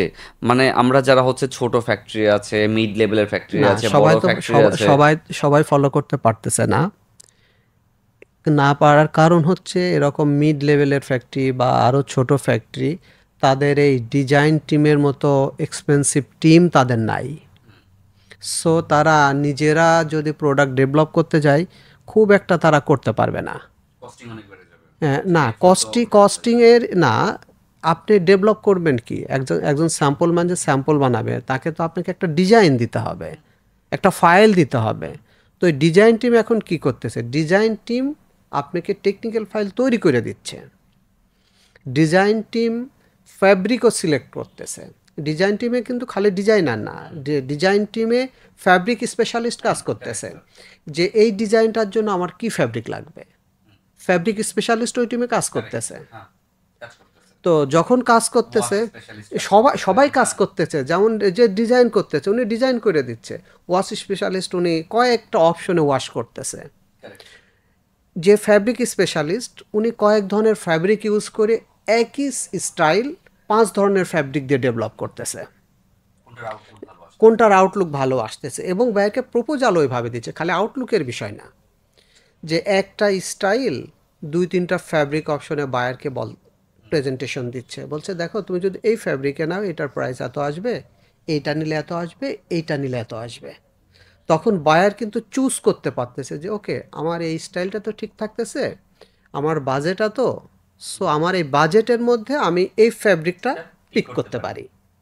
এবং কাস্টমার জানে যে ওর আউটলেটে কোন ধরনের কাস্টমার আসতেছে, তারা কোনটা নিবে, দেখছে ডিজাইনটা ঠিক রাখলো, স্টাইলিংটা ঠিক রাখলো, বাট ফ্যাব্রিকটা চেঞ্জ করে হয়তো একটু চিপ ফ্যাব্রিকে গেল বা বেটার বা একটু ভালো ফ্যাব্রিকে গেল। এই লেভেলে এখন কাজ করতে হচ্ছে। এই ক্ষেত্রে যেটা সমস্যা হচ্ছে, যাদের এই সেট আপগুলো আছে তারা ভালো করবে, তারা খুবই ভালো করবে। দেখেন অনেক ছোট ছোট ফ্যাক্টরি বন্ধ হয়ে যাচ্ছে আমাদের দেশে, বাট যারা বড় ফ্যাক্টরি তারা প্রত্যেক দিনই তারা মনে করেন যে প্রত্যেক বছরই তারা কিন্তু নতুন ইনভেস্ট করতেছে, নতুন ইউনিট চালু করতেছে। কেন করতেছে, কিভাবে করতেছে? এই একটা কারণে, যে তারা তাদের নিজেদের প্রোডাক্ট, নিজেদের ডেভেলপ করা প্রোডাক্ট বাইরের কাছে সেল করতে পারতেছে, বায়ার হ্যাপি হচ্ছে, বায়ার হ্যাপি হচ্ছে। আর ওই বায়ারের আপনি একটা কাস্টমার কাছে যদি বারে বারে টেকনিক্যাল ফাইল চান, টেকনিক্যাল ফাইল দা কি লাভ কি ডেলা, এইটা না, বরং আপনি রিভার্স ওয়েতে যান। আপনি বায়ারে কিছু বলার দরকার নেই, আপনি 5টা স্টাইল ডেভেলপ করেন নিজে, 5টা স্টাইল ডেভেলপ করে কাস্টমারকে তুমি পাঠাই দাও, পাঠাই দিয়ে বলো যে দেখো আমি এই 5টা স্টাইল নতুন ডেভেলপ করছি, তুমি দেখো তোমার কোনো পছন্দ হয় কিনা, তুমি একটু দেখো, একটু রিভিউ করে দেখো তোমার কোনো কাজে লাগে কিনা। বায়ার প্লিজড হবে, বায়ার ওই টিমের উপরে ফেথ রাখবে না, ওরা তো এটা করতেছে, সো ওদের হয়তো আরেকটু মডিফিকেশন দিতে পারে বা বলতে পারে যে না এখান থেকে তো হয় নাই, তুমি ফার্দার যদি তোমার কিছু কিছু থাকে আমাকে পাঠাও, এই চেঞ্জেস নিয়ে আসো। সো বিজনেস ট্রেন্ড, মার্কেটিং ট্রেন্ডটা এখন এরকম হয়ে গেছে। এখন দেখেন না যারা মার্কেটিংয়ে তারা র্যান্ডমলি যে কোনো জায়গায় তাদের ফরেন ট্রিপ দিতেই হচ্ছে। আগে খুব কম ছিল, এখন যে কেউ বাইরের কাছে চলে যাচ্ছে, ইউরোপে চলে যাচ্ছে। ইভেন একটা মজার কথা, এখন মার্চেন্ডাইজাররা মনে করেন একটা স্যাম্পল অ্যাপ্রুভাল করানোর জন্য তারা স্পেনে চলে যাচ্ছে একটা স্যাম্পল অ্যাপ্রুভাল করার জন্য। যে কিসের জন্য? মনে করেন একটা পিপি স্যাম্পল অ্যাপ্রুভাল করলে সে প্রোডাকশন শুরু করতে পারবে। একজন মার্চেন্ডাইজার ইউরোপে গেলে তার হয়তো মনে করেন 2 লাখ টাকা খরচ হলো। একজন কোম্পানি, একটা কোম্পানির জন্য কিন্তু বড় ইস্যু না। তার যদি ভিসা থাকে সে কি করতেছে, সে একটা স্যাম্পল নিয়েই সে বাইরের কাছে ফ্লাই করছে, বাইরের কাছে যে বলছে দেখো এই স্যাম্পলটা আমি নিয়ে এসেছি, তুমি একটু রিভিউ করে আমার কমেন্টস দাও, এইটা সাপোজ সামনের মাসে শিপমেন্ট আছে, তুমি যদি এখন কমেন্টস না দাও আমি টাইমলি প্রোডাকশন শুরু করতে পারবো না, আমার দেরি হয়ে যাবে প্রোডাকশন শুরু করতে। তখন কাস্টমারও দেখবে বাংলাদেশ থেকে একটা স্যাম্পল অ্যাপ্রুভাল করানোর জন্য স্পেনে এসছে, সো কাস্টমারও ইম্পর্টেন্স দিবে বিষয়টা। ও তাৎক্ষণিকভাবে কিন্তু স্যাম্পলটা দেখে রিভিউ করে কিন্তু কমেন্টস দিয়ে দিবে। এমন হইতে পারে ওই প্রোডাক্টটা মনে করেন যদি কোয়ান্টিটি হয় 500,000 পিস, আপনি যদি আজকে স্যাম্পলটা কুরিয়ার করতেন হয়তো 5 দিন পরে বায়ারের হাতে পৌঁছাইতো, এবং বায়ার ওই দিন হয়তো রিভিউ করতে পারতো না, কারণ বায়ারের প্রত্যেক দিন তো শিডিউল থাকে না, বায়ারের স্যাম্পল রিভিউর শিডিউল আছে, তারপর লাইভ ডামি লাগবে, সেটা ওর কাছে ওই দিন অ্যাভেলেবল না থাকতে পারে, ওই দিন হয়তো আসবে না। ইভেন নট অনলি একটা ডিপার্টমেন্ট, হ্যাঁ, দুইটা আরো আরো ডিপার্টমেন্টে, হ্যাঁ। ডিপার্টমেন্ট আছে, তো একজন টেকনিক্যাল হ্যাঁ, কমার্স তখন দেবে। আপনি এক সপ্তাহ পরে যদি প্রোডাকশন শুরু হবে, একটা ফ্যাক্টরি যদি প্ল্যান করে ওই প্রোডাক্টটা, স্পেসিফিক প্রোডাক্টটা 10টা প্রোডাকশন লাইনে শুরু হবে, কারেক্ট স্যার। তাহলে 10টা প্রোডাকশন লাইনে শুরু হলে ওই প্রোডাক্টটা যদি দৈনিক 1000 পিস করে একটা লাইনে প্রোডাকশন হয়, 10টা 10,000 লাইনে পিস। দৈনিক 10,000 পিস প্রোডাকশন হবে। হ্যাঁ 10,000 পিস প্রোডাকশন হলে এক সপ্তাহে সে অন্তত, যদি আমরা 6 ওয়ার্কিং ডেজ ক্যালকুলেশন করি, 60,000 পিস প্রোডাকশন কিন্তু হয়ে যাবে। Correct sir. তাহলে ফ্যাক্টরিটা কতটা সেভ করলো 2-3 লাখ টাকা ভাবতেই ইনভেস্ট করে। পারবেন না। ইভেন এখানে আরেকটা আপনি অ্যাড করতে পারেন, যে বায়ার যখন দেখবে যে আমার একটা পিপি স্যাম্পল অ্যাপ্রুভাল করানোর জন্য ও Right. বাংলাদেশ থেকে স্পেনে আসছে, দ্যাট মিন্স আপনার কিন্তু নেক্সট প্রায়োরিটি ওই লেভেলে থাকবে। হ্যাঁ, যে বায়ারের ওর কাছে হ্যাঁ, দিলে কোনো কিছু সমস্যা হবে নাই। না। Correct sir. এই জায়গাতে একটা মেজর একটা ইম্প্যাক্ট ফেলবে মেজর পজিটিভ হ্যাঁ, ইম্প্যাক্ট, ইম্প্যাক্ট ফেলবে। Correct sir. যে না এরা কতটা পজিটিভ। হ্যাঁ কারেক্ট স্যার, এই জায়গাতে হ্যাঁ কারেক্ট স্যার। এইখানে এই জন্যই নাওএডেজ, যেটা এখন সামনে আরো যে দিনগুলো আসতেছে, বিষয়গুলো এইভাবে ক্যালকুলেশনে আসবে। আগে যেটা 10 বছর আগে এইভাবে কেউ আমরা ক্যালকুলেশন কেউই করতে করতো পারি না না, স্যার। হ্যাঁ এখন আমরা এই ক্যালকুলেশনে যাইতে হইতেছে। আপনি ফিডেক্স 10 বছর আগে কেউ থিঙ্ক করতে পারতো যে আমি এই গুডস আমি হ্যান্ড ক্যারি করে স্পেনে নিয়ে যাবো? থিঙ্কই করতে পারতো না কেউ। করতে পারতেন না। Correct sir. যে এমন হয়তো, আমি একটা স্যাম্পল কথা বললাম, এমন হতে পারে তো এরকম, হ্যাঁ যে কোনো সময় যদি কেউ এরকম মুভ করার জন্য রেডি থাকে কোনো একটা ফ্যাক্টরি, এই ম্যানেজমেন্ট যদি এটা অ্যালাউ করে, দিন শেষে ম্যানেজমেন্টই বেনিফিটেড হবে। বেনিফিটেড। Correct sir.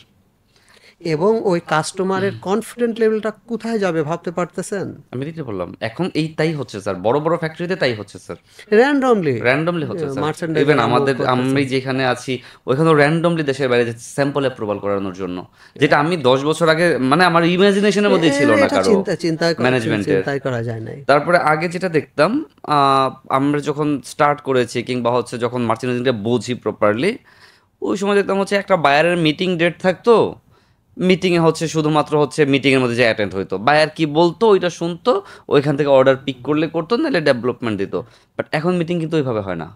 এখনকার মিটিং হয় যে বায়ার একটা মিটিং ডেট থাকে, অনেক ফ্যাক্টরি ওইখানে অ্যাটেন্ড হয়, সবাই যার যার জায়গা থেকে স্যাম্পল নিয়ে যায়, R&D নিয়ে যেতেছে, 2 লাখ আসতে ম্যাক্সিমাম 200 100 300 পর্যন্ত R&D নিয়ে যাচ্ছে, বায়ারকে প্রেজেন্ট করতেছে, ওইখান থেকে বায়ার পিক করতেছে। বাট আগে কিন্তু এরকমের ছিল না। এরকম ছিল না। আগে আগে বায়ারের যে আগে টেকনিক্যাল ইনভাইটেশন ফাইল ছিল, পাঠাইছে, ওই 5টা স্টাইল স্যাম্পল ডেভেলপ করে নিয়েছে, 5টা স্টাইলের একটা মনে করেন কাঁধের মধ্যে ব্যাগে করে নিয়ে মিটিং এর মধ্যে চলে যেত। এবং দেখা যাচ্ছে ওই স্যাম্পল বাইরের পছন্দ হয় না, ওয়াশ পছন্দ হয় না, কত Correct, sir. কিছু। আমি স্বাভাবিক স্যার, আমি যখন মার্কেটে একটা প্রোডাক্ট লঞ্চ করব, আমি 20,000 50,000 পিস প্রোডাক্ট একটা লঞ্চ করবো মার্কেটে 3 মাস পরে, আমার যদি প্রোডাক্ট পছন্দ না হয় আর আমি 3টা 5টা ডিজাইন করলে আমার একটা প্রোডাক্ট পছন্দ হয়ে যাবো, দ্যাট মাস ইজি না স্যার। আমার মিনিমাম 20-50টা ডিজাইন ডেভেলপ করার পর এখান থেকে আমি 2-3টা পিক করতে পারি। আমি যদি যতগুলো ডিজাইন ডেভেলপ করবো ততগুলো যদি ডিজাইন পিক করি, আমি তো মার্কেটে স্টে করতে পারবো না স্যার। তো এখন যেটা করতেছে, 10টা ফ্যাক্টরিকে অফার করতেছে, 10টা ফ্যাক্টরি 50 পিস করে প্রেজেন্টেশন নিয়ে আসতেছে, বায়ার আলটিমেটলি কি পাচ্ছে একটা মিটিংয়ের মধ্যে 250 পিস প্রেজেন্টেশন পাচ্ছি, স্টাইলিং পাচ্ছে 250টা, ওইখান থেকে বায়ার পিক করতে অনেক ইজি হচ্ছে এখন, যার জন্য আমাদের ভলিউমও বাড়তেছে। আর এইটা যারা করতে পারতেছে ওরাই মার্কেটে হচ্ছে ডে বাই ডে বড় হচ্ছে। ওরাই দেখেন, বড় বলছি না, বড় ফ্যাক্টরিগুলো প্রত্যেক বছরে তাদের ক্যাপাসিটি বাড়াচ্ছে। বাড়াচ্ছে, বায়ার বুকিং দিয়ে রাখতেছে। ইভেন আমার জানা মতে কিছু ফ্যাক্টরি আছে, বায়ার 5 বছরের জন্য বুক করে ওদের ক্যাপাসিটি বুক করে রাখছে 5 ইয়ার্স এর জন্য নেক্সট। আবার অনেক ফ্যাক্টরি আছে নেক্সট 3 মাস পরের অর্ডার নেই স্যার, 3 মাস পরে কি, হ্যাঁ নেক্সট মান্থে ওইটা তো ডিফারেন্ট কেস স্যার, যারা হচ্ছে ভালো ফ্যাক্টরি মোটামুটি মিড লেভেলের 3 মাস পরে অর্ডার নেই, 3 মাস পরের অর্ডারের জন্য এখন 6 মাস পরে তারা প্ল্যান করতে পারতেছে না আমার কি অর্ডার আছে, কি আজে কি আসবে। বাট নরমালি কিন্তু এরকমের হওয়া উচিত, মিনিমাম 6 মাসের একটা প্ল্যান থাকা উচিত অর্ডারের, একদম মিনিমাম 6 মাসের একটা প্ল্যান থাকা উচিত, প্রোডাকশন প্ল্যান থাকা উচিত। যাই হোক, এই স্টেজে হচ্ছে এখন যেটা করতে হবে আমাদের হচ্ছে, যারা হচ্ছে ফ্যাক্টরি ইন্ডিয়া আছে ওদের ওই লেভেলের থিঙ্ক করতে হবে। ওই লেভেলের থিঙ্ক না করতে পারলে আলটিমেটলি ফ্যাক্টরি ওইভাবে ডেভেলপ করা যাবে না, এই পর্যায়ে এসে সার্ভাইভ করা কঠিন হয়ে যাবে। আচ্ছা স্যার, তো এইখানে ম্যানেজমেন্টের জায়গা থেকে, ম্যানেজমেন্ট হচ্ছে আপনার গার্মেন্টস ইন্ডাস্ট্রি এমন হয়ে গেছে, আমি যতটুকু শুনি খুব ডিফিকাল্ট হয়ে যেতেছি স্টে করার জন্য, সার্ভাইভ করার ক্ষেত্রে। যে যেটা একটু আগে বললাম যে কস্টিংয়ের ব্যাপারে বায়ার প্রাইস এমনভাবে কমাইতেছে যেটা হচ্ছে আনবিলিভেবল। আর বায়ার কমাইতেছে প্রাইস, এইটা যেমন একটা ফ্যাক্ট, এখানে আরেকটা ফ্যাক্ট কোনটা, কোয়ালিটি চাচ্ছে, প্রপার কোয়ালিটি। আপনি এইখানে কি হচ্ছে, আপনি কম টাকায় অর্ডার নিতে হচ্ছে, আপনার কোয়ালিটি দিতে হচ্ছে ভালো কোয়ালিটি। বায়ার হচ্ছে ইনস্পেকশন প্রপারলি করতেছে। ইনস্পেকশনটা আগে তো নর্মাল কি হইতো, একটা ইনস্পেকশন ডেট থাকতো, একটা একিউএল থাকতো, ইনস্পেকশন করে গুডস নিয়ে যেত। বাট এখন হচ্ছে ইনলাইন হচ্ছে, মাঝখানে বায়ার ভিজিট করতেছে, মিড লাইন হচ্ছে। তো এই করে প্রোডাক্টের কোয়ালিটিও কিন্তু বায়ার এখন নিচ্ছে, আপনার কিন্তু প্রোডাক্টের কস্টিং বাইরে যেতেছে। এদিকে হচ্ছে আবার আপনি যদি কি করতে পারেন, যে আমার প্রোডাক্টিভিটি বাড়ায়া, আমার যেহেতু প্রাইস কমছে আমার প্রোডাক্টিভিটি বাড়াইতে হবে, আপনি কিন্তু প্রোডাক্টিভিটি এখানে বাড়াইতে পারতেছেন না স্যার। আচ্ছা, কোয়ালিটি ভালো করলে প্রোডাকশন কম হবে এই ধারণাটা ঠিক না আমি মনে করি। যেমন আমি মনে করি যদি কোয়ালিটি ভালো হয় প্রোডাকশন বেশি হবে। আমার সাথে আমি না, আমি ব- এগ্রি আ- আমি আমি আমি বলি হ্যাঁ। কিভাবে দেখেন, প্রোডাকশন কোয়ালিটি মানে কি? আপনার কোয়ালিটি মানে একটা গার্মেন্ট যেখানে যে প্রসেস, আপনার প্রসেস তো বাদ দিয়ে করতে পারবেন না, প্রসেস তো বাদ দিয়ে করতে পারবেন না। ওকে, আপনার কোয়ালিটি যদি ঠিক থাকে কিভাবে প্রোডাকশন বাড়বে আমি বলি যে এখন কিছু কিছু ফ্যাক্টরি আছে যারা অল্টার কিভাবে সারতেছে জানেন? অল্টার সারতেছে যে অপারেটরের কাছে যেটা অল্টার হয়েছে ওই অপারেটর ও নিজে খুলে অল্টার সারি সামনে দিতে হবে, আবার এদিকে সামনের ওর মাসেন। আবার আবার প্রোডাকশনও দিতে প্রোডাকশন হবে, ওর দিতে হবে, টার্গেট ফিল আপ করতে হবে। প্রোডাকশন ওর দিতে হবে। কিন্তু আগে দেখা যাচ্ছে কি হয়েছে, দেখা যাচ্ছে লাইনের মাথায় যে আউটপুট হয়েছে, 50 পিস আউটপুট হয়েছে, এর মধ্যে দেখুন 10 পিস অল্টারে পড়ে রয়েছে, 10 পিস অল্টারে পড়ে রয়েছে। দিন শেষে কি হয়েছে, এই 10 ঘন্টা কাজ করার জন্য, 8 ঘন্টা কাজ করার জন্য, 8 ঘন্টা যদি ওয়ার্কিং আওয়ার ছিল, 8 10 80 পিস গার্মেন্টস আপনার অল্টার হয়েছে। 80 পিস গার্মেন্টস আপনার অল্টার সারার জন্য আরও 2 ঘন্টা সময় লাগবে। 2 ঘন্টা শুধু সময়ই লাগবে না, একটা যখন গার্মেন্টস অল্টার হয়ে যায়, অল্টার সারলে পরে সেখানে কোয়ালিটিটা 100% ঠিক থাকেই না। তারপর আবার কি, 8 ঘন্টার কাজ ক্যালকুলেশন, আট দশ ঘন্টা ও ঘন্টা 10 ঘন্টায় করতে হচ্ছে। 10 ঘন্টা হ্যাঁ। এই যে বলতেছি দেখেন, তাহলে কি হচ্ছে, কোয়ালিটি ভালো হলে পরে আপনার কিন্তু 8 ঘন্টায় ওই প্রোডাকশনটা হয়ে যেত। আপনার কোয়ালিটি খারাপ হওয়ার জন্য, কোয়ালিটি খারাপ হওয়ার জন্য আরও 2 ঘন্টা আপনার ওয়ার্কিং আওয়ার বেশি করা লাগতেছে। তাহলে কি হলো, ইভেন আলটিমেটলি 100% কোয়ালিটি আপনি মেনটেন করতে পারতেছেন না, হচ্ছে না, এটার জন্য কিন্তু নেক্সট লেভেলে যে আবার সাফারার হতে হচ্ছে। সাফার হচ্ছে। তার মানে হ্যাঁ। কি, তার মানে হচ্ছে এখন খালি কোয়ালিটি ডিপার্টমেন্টকে কোয়ালিটি কনসার্ন হলে হবে না, কোয়ালিটি কনসার্ন প্রত্যেকটা হেল্পার, প্রত্যেকটা অপারেটর, সবাইকে কোয়ালিটি কনসার্ন হইতে হবে। নিজেদের প্রোডাক্টিভিটি নিজেদের নিজেদের টাইম সেভ করার জন্য, প্রোডাকশন ইমপ্রুভ, ক্যাপাসিটি এই ইমপ্রুভ যে এই করার ক্ষেত্রে জন্য। এখন দেখেন অনেক ফ্যাক্টরিগুলোতে এখন অপারেটর নিতে গেলেও তারা চাচ্ছে যে একটু লেখাপড়া তারা জানে, একটু মিনিমাম লেখাপড়া জানে, তাদের জন্য নেয়। কারণটা হচ্ছে যে একটা অপারেটর সে যদি তাদের একটু একাডেমিক ব্যাকগ্রাউন্ড থাকে, তাকে একটা জিনিস একটু আপনি যেভাবে সহজে বুঝাইতে পারবেন, তার যদি একাডেমিক ব্যাকগ্রাউন্ড না থাকে তাহলে তাকে একটু বুঝাইতে সমস্যা হবে। এখন ট্রেনিং দিতে হচ্ছে, কোয়ালিটির জন্য ট্রেনিং দিতে হচ্ছে বা দেওয়া উচিত আমি মনে করি। ট্রেনিং কোয়ালিটি ডিপার্টমেন্টকে না, ট্রেনিং দিতে হবে অপারেটরকে। ওদেরকে কোয়ালিটি কনসাস করতে হবে, ওদেরকে বুঝাইতে হবে যে দেখো তোমার এটার যদি কোয়ালিটি ঠিক না থাকে, তোমার এক্সট্রা কাজ করে এইটা ফ্লাপ করতে হবে। এই অল্টারটা যেটা হবে ওই অপারেটরকেই তো আবার সেরে দিতে হবে যখন অল্টার খুলে আবার ঠিক করবে। তাহলে আলটিমেটলি কোয়ালিটিটা যদি ঠিক থাকে তাহলে সে 8 ঘন্টা ডিউটি করে সে ফ্রেশ মন নিয়ে বাসায় যেতে পারবে। এই জন্য এখন যে কনসেপ্টটা হয়েছে, আগে মানুষ শুধু কর্মঘণ্টা বলতো না, এখন বিষয়টা হয়ে গেছে ওয়ার্কিং আওয়ার না, এখন কোয়ালিটি আগে কোয়ালিটি ইনশিওর করতে হবে। এখন আপনার ওয়ার্কিং আওয়ার ক্যালকুলেশন হবে না, আপনার কোয়ালিটি টাইম, আপনার কোয়ালিটি টাইম, আপনার কোয়ালিটি টাইম এখন ওয়ার্কিং আওয়ার না। আর আমার যদি কোয়ালিটি স্যার আলটিমেটলি ঠিক থাকে ইন দ্যাট কেস, তাহলে কিন্তু আবার ওয়ার্কিং টাইম এমনিতেই মেনটেন করতেছি আমি, ওয়ার্কিং টাইম অটোমেটিকলি হয়ে যাবে। এটা কারো থিঙ্ক করতে হবে, কনসার্ন নিতে হবে না, এটা অটোমেটিকলি এখন ঠিক হয়ে যাবে। এখন এই জন্য এটা হচ্ছে কোয়ালিটি টাইম একসাথে তারা কাজ করবে। এখন আর ওয়ার্কিং আওয়ার ক্যালকুলেশন হবে না যে আপনি 5 ঘন্টায় এত পিস প্রোডাকশন করছেন, এরকম না। আপনি 5 ঘন্টায় কোয়ালিটি সম্পূর্ণ কত পিস কাজ করছেন, এইটা হচ্ছে আপনার ক্যালকুলেশনটা ওয়ার্কিং আওয়ার দিয়ে হবে না, কোয়ালিটি দিয়ে।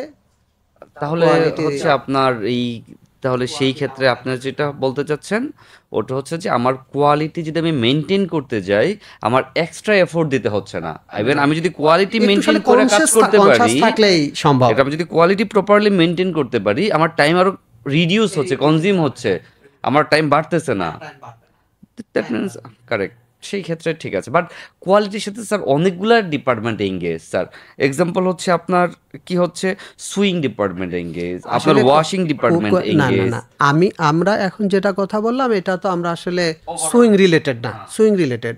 কোয়ালিটি কনসাস সবাইকে হইতে হবে। কোয়ালিটি কনসাস যেমন আমি সুইং এর ক্ষেত্রে বলতেছি যে অপারেটর, ওয়াশের ক্ষেত্রে ওয়াশের অপারেটর উনাকে, হতে হ্যাঁ, পারে। উনাকে কনসাস হইতে হবে, ঠিক আছে। যে ওয়াশ করতে, এখন দেখেন না, বায়ার অনেক কাস্টমার আছে যেগুলো ওয়াশিং ফ্যাক্টরি বাইরে সাস্টেনেবল বা অনেক কিছু অ্যাপ্রুভাল কিসের জন্য লাগতেছে, যাতে একটা গার্মেন্ট যখন ওয়াশে নষ্ট হয় সেটাকে আর ওয়াশ করে ঠিক করা সম্ভব? না স্যার, ওয়াশ করে কিন্তু ঠিক করা সম্ভব না, কোনোভাবেই সম্ভব না। যে নষ্ট হয়ে গেছে, নষ্ট, সেটাকে নষ্ট হয়ে যায়, তাহলে আমরা কি জোর হবে? করে শিপমেন্ট করতে হবে। জোর করে শিপমেন্ট করতে হয়। তাহলে কি হচ্ছে, কোয়ালিটি কনসাস ওয়াশিং ফ্যাক্টরিকে কোয়ালিটি কনসাস হওয়া লাগতেছে এখন। নইলে দেখেন এখন গার্মেন্টস ফ্যাক্টরিগুলো যদি ওয়াশে কোনো গার্মেন্টস নষ্ট হয়ে যাচ্ছে, ওয়াশকে ব্লেম দিয়ে ওয়াশকে দিচ্ছে। কিন্তু ক্লেম দিচ্ছে। অবশ্যই ক্লেম দেওয়া উচিত, কারণ তোমার জন্য আমি কেন লস করব? আমি তোমার এটা তুমি শুধু ওয়াশ করেছো, আমি এর জন্য ফ্যাব্রিক সবকিছু। পারচেজ করেছি, সুতা পারচেজ করছি, জিপার পারচেজ করছি। এই জন্য দেখেন এটাও কি হবে, যদি ওয়াশিং ফ্যাক্টরি বা রিলেটেড, আমরা খালি ওয়াশিং ফ্যাক্টরি না, প্রত্যেকটা সবাই যদি কোয়ালিটি কনসাস হয়, তাহলে পরে দিন শেষে কোয়ালিটিটা মেনটেন করা সহজ হবে সবার। কোয়ালিটি তো একজন ইনশিওর করতে পারবে না। যখন একটা গার্মেন্টস ফিনিশিংয়ে যে মনে করেন কমপ্লিট হইতেছে, প্যাকিং করা হলো, ওই প্যাকিং করার আগে তো খালি প্যাকিংয়ে যে কেউ কোয়ালিটি ঠিক করতে পারবে? গেট আপ ঠিক করতে পারবে, কিন্তু আপনার কোনো জায়গায় এটা সুইংয়ে একটা সমস্যা আছে যেটা পয়েন্ট মেলে নাই, সাপোজ একটা সুইংয়ের পয়েন্ট মেলে নাই, ফিনিশিংয়ে যে কেউ এটা সে মিলাইতে পারবে? সেটা তো তার কাজ না, কখনোই মিলা সম্ভবই না। তাহলে পরে ফিনিশিংটা যে ওখানে আর ওদের কিছু করার নাই, ওরা খালি গেট আপটা দেখতে পারবে, প্রেজেন্টেশনটা, লুকিংটা দেখতে পারবে। আবার ওয়াশে যেটা সমস্যা হয়েছে, গার্মেন্টস ফ্যাক্টরিতে নিয়ে যে কি ওয়াশিংটা ঠিক করতে পারবে? পারবে না। দিন শেষে এখন আমাদের যার যাই জায়গা থেকে কোয়ালিটি কনসাস হইতে হবে। কোয়ালিটি কনসাস যদি আমরা সবাই হই, তাহলে কোয়ালিটি প্রোডাক্ট হবে। কোয়ালিটি প্রোডাক্ট যদি হয়, অন টাইম শিপমেন্ট হবে। আপনার কোয়ালিটির জন্য একটা প্রোডাক্ট যদি আপনি ইন্সপেকশনে ফেল করে কতটা লস হয় ভাবতে পারেন? 50,000 পিস একটা আপনি ইন্সপেকশন দিয়েছেন, ইন্সপেকশনে যদি কোয়ালিটির জন্য ফেল করে, সেই 50,000 পিস মাল আপনাকে খুলে যদি রিচেক করতে হয়, অল্টার সারতে হয়, তাহলে আপনার পিছনে আরও 1,00,000 পিস ব্যাকলট হয়ে যাবে, আগের মাল ব্যাকলট হয়ে যাবে। কারণ এটা আপনাকে পলি খুলতে হবে, কার্টুন খুলতে হবে। এর মধ্যে ফ্রেশ মাল আপনি গেলে 1,00,000 পিস করতে পারবেন, এইটা আপনি 50,000 করবেন। তাহলে দিন শেষে কি হচ্ছে, ওই 50,000 পিস মাল তো আপনি, আর কোয়ালিটি কিন্তু আর ফার্স্ট টাইম যত ভালো হতে পারত, এখন কিন্তু আর ওইভাবে হবেই না। এই জন্য কোয়ালিটি অ্যান্ড কোয়ালিটি, এর কোনো কোয়ালিটির কোনো, ইভেন প্রত্যেকটা যার যার সেক্টর থেকে, যার যার জায়গা থেকে সবার কনসার্ন হতে সবাইকে হবে, কনসাস হইতে হবে, কিছু কোয়ালিটির করার নাই। জায়গা এবং থেকে। এই জন্য ইভেন আমাদের এটা না হলে স্যার মার্কেটে আমরা সাস্টেইন সার্ভাইভ করা করতে পারবো, সার্ভাইভ difficult হয়ে যাবে স্যার। দেখেন কারণ যে কম্পিটিশন এখন আসতেছে, ওইভাবে সার্ভাইভও করা ডিফিকাল্ট হয়ে যাবে স্যার। সার্ভাইভ করতে পারবেন না। এই জন্য কোয়ালিটিকে আমাদের ফার্স্ট প্রায়োরিটি দিতে হবে। তাহলে স্যার ফাইনালি আমরা মার্চেন্ডাইজিং এর আজকে কথা বললাম, তো আমরা হচ্ছে প্রত্যেকটা ডিপার্টমেন্ট নিয়ে কথা বলতে পারেন। তো আপনি যদি বলেন যে মার্চেন্ডাইজিং আসলে বেসিক্যালি কি, আপনার কথা অনুযায়ী যেটা হলো যে আপনার মোটামুটি প্রোডাকশন আপনার ডিজাইন থেকে মেক করে আপনার আলটিমেটলি শিপমেন্ট করা পর্যন্ত, ইভেন বায়ারের এন্ডে যাওয়া পর্যন্ত, আপনার কথা অনুযায়ী হচ্ছে পুরোটাই হচ্ছে মার্চেন্ডাইজিং এর পার্ট। তো এইভাবে যদি আমি মানে প্রত্যেকটা ইন্ডিভিজুয়াল ডিপার্টমেন্ট ফিক্সড করি, ওয়ার্ক ফিক্সড করি, তাহলে আপনি কিভাবে এটা এলিভারেট করবেন? আসলে মার্চেন্ডাইজিংয়ের কাজ বললাম যে একদম যে কোনো একটা স্টাইল ডিজাইন থেকে শুরু করে শিপমেন্ট পর্যন্ত, নট শিপমেন্ট পর্যন্ত, ইভেন শিপমেন্টের পরে বায়ারের যে পেমেন্ট আসবে এই পেমেন্ট ফলো আপ পর্যন্ত, পেমেন্টটা ইনশিওর করা পর্যন্ত আলটিমেটলি মার্চেন্ডাইজারের কাজের মধ্যে পড়ে। অর্থাৎ আমরা যদি এভাবে বলি যে স্টেপ বাই স্টেপ কী করতে হচ্ছে আমাদেরকে একজন মার্চেন্ডাইজারের কাছে, নর্মালভাবে যদি বায়ার প্রথমে একটা ডিজাইন শিট পাঠাই বা টেকনিক্যাল ফাইল আমরা যেটাই বলি, সেই ডিজাইন ফাইল বা টেকনিক্যাল ফাইলটা দেখে বায়ারকে এটা স্টাডি করতে হয়। ইভেন যদি আপনি যদি নিজেও ডিজাইন মেক নিজেও করেন, করে, হ্যাঁ হ্যাঁ, হ্যাঁ, সেটা তারপরেও প্রথমে সেমই। স্টাডি করতে হবে, ফাইলটা স্টাডি করতে হবে। ওই ফাইলের মধ্যে ফ্যাব্রিকের স্পেসিফিকেশন থাকবে, স্টাইল ডিটেলস থাকবে, যেমন কোথায় পকেট হবে, কিভাবে হবে, কি ধরনের ট্রিমস ইউজ করতে হবে, সবগুলো আসলে টেকনিক্যাল ফাইলে ইনফরমেশনগুলো থাকে। তো প্রথম ইম্পর্টেন্ট কাজটা হচ্ছে টেকনিক্যাল ফাইলটা গো থ্রু করতে হয় একদম প্রপারলি। গো থ্রু করার পরে তখন উনি পয়েন্ট নেবে যে এইটা ডেভেলপ করতে হলে আমাকে ফ্যাব্রিক স্পেসিফিকেশনটা কি আছে, সেই ফ্যাব্রিক আমাকে অ্যারেঞ্জ করতে হবে। তার আগেই মনে করেন যখন টেকনিক্যাল ফাইলটা উনি স্টাডি করলো, সেম টাইমে এই টেকনিক্যাল ফাইলটা টেকনিক্যাল ডিপার্টমেন্ট বা স্যাম্পল সেকশন বা ক্যাড যেটাই আমরা বলি, সেখানে আমাদের ট্রান্সফার করে দিতে হবে, যাতে টেকনিক্যাল ডিপার্টমেন্ট বা ক্যাড এই ডিজাইনের উপরে তারা প্যাটার্নটা ডেভেলপ করতে পারে। একই সাথে কয়েকটা কাজ হইতে হবে।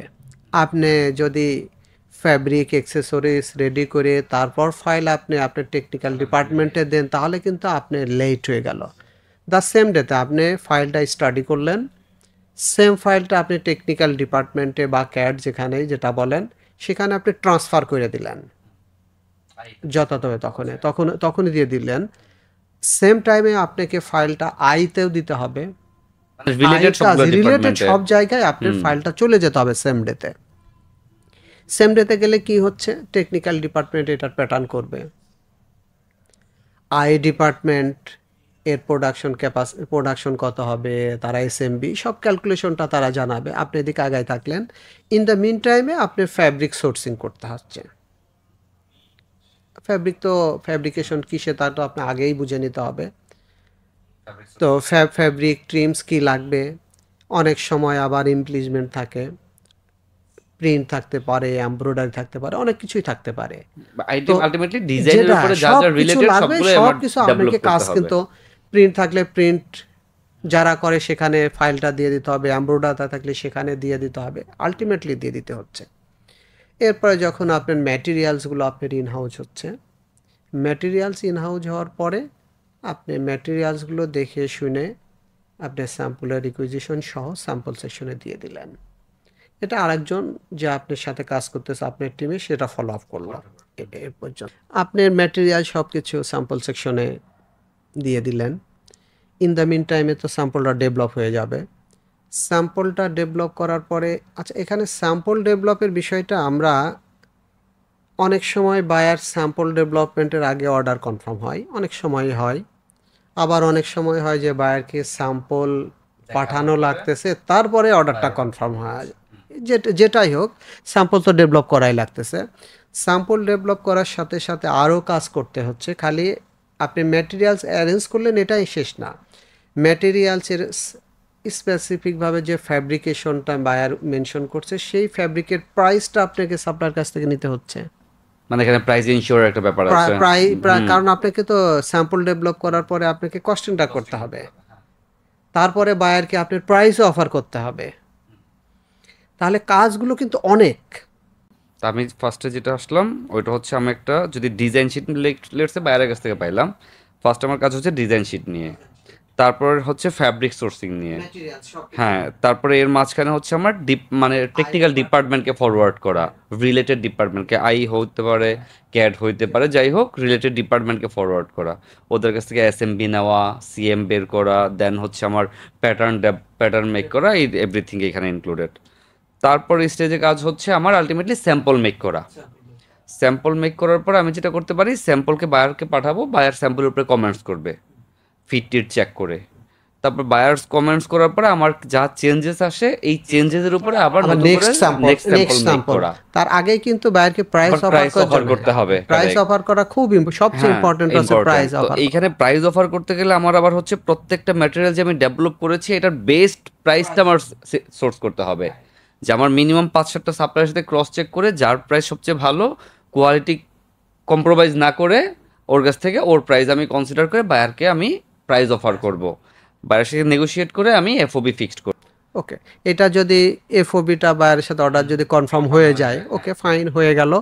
এরপরে যে স্টেজগুলো আছে, এক এক বায়ার এক এক ধরনের স্যাম্পলের, ওরা এক এক ভাবে বলে ডেভেলপমেন্ট স্যাম্পলের পরে কেউ বলবে এটা স্টাইলিং স্যাম্পল, এরপরে হয়তো সাইজ সেট লাগতে পারে, পিপি স্যাম্পল লাগতে পারে, কেউ গোল্ড সিল বলবে, কেউ গ্রিন সিল বলবে, বিভিন্নভাবে বায়ার এক একটা বায়ার এক একভাবে সেই স্যাম্পলগুলোকে ওরা ডাকে। এইগুলো তো এভাবে হইতে থাকতেছে। এরপরে অর্ডারটা কনফার্ম হওয়ার পরে বায়ার আপনাকে পিও শিটে রাইজ করবে, মানে পার্সেস অর্ডার দিবে।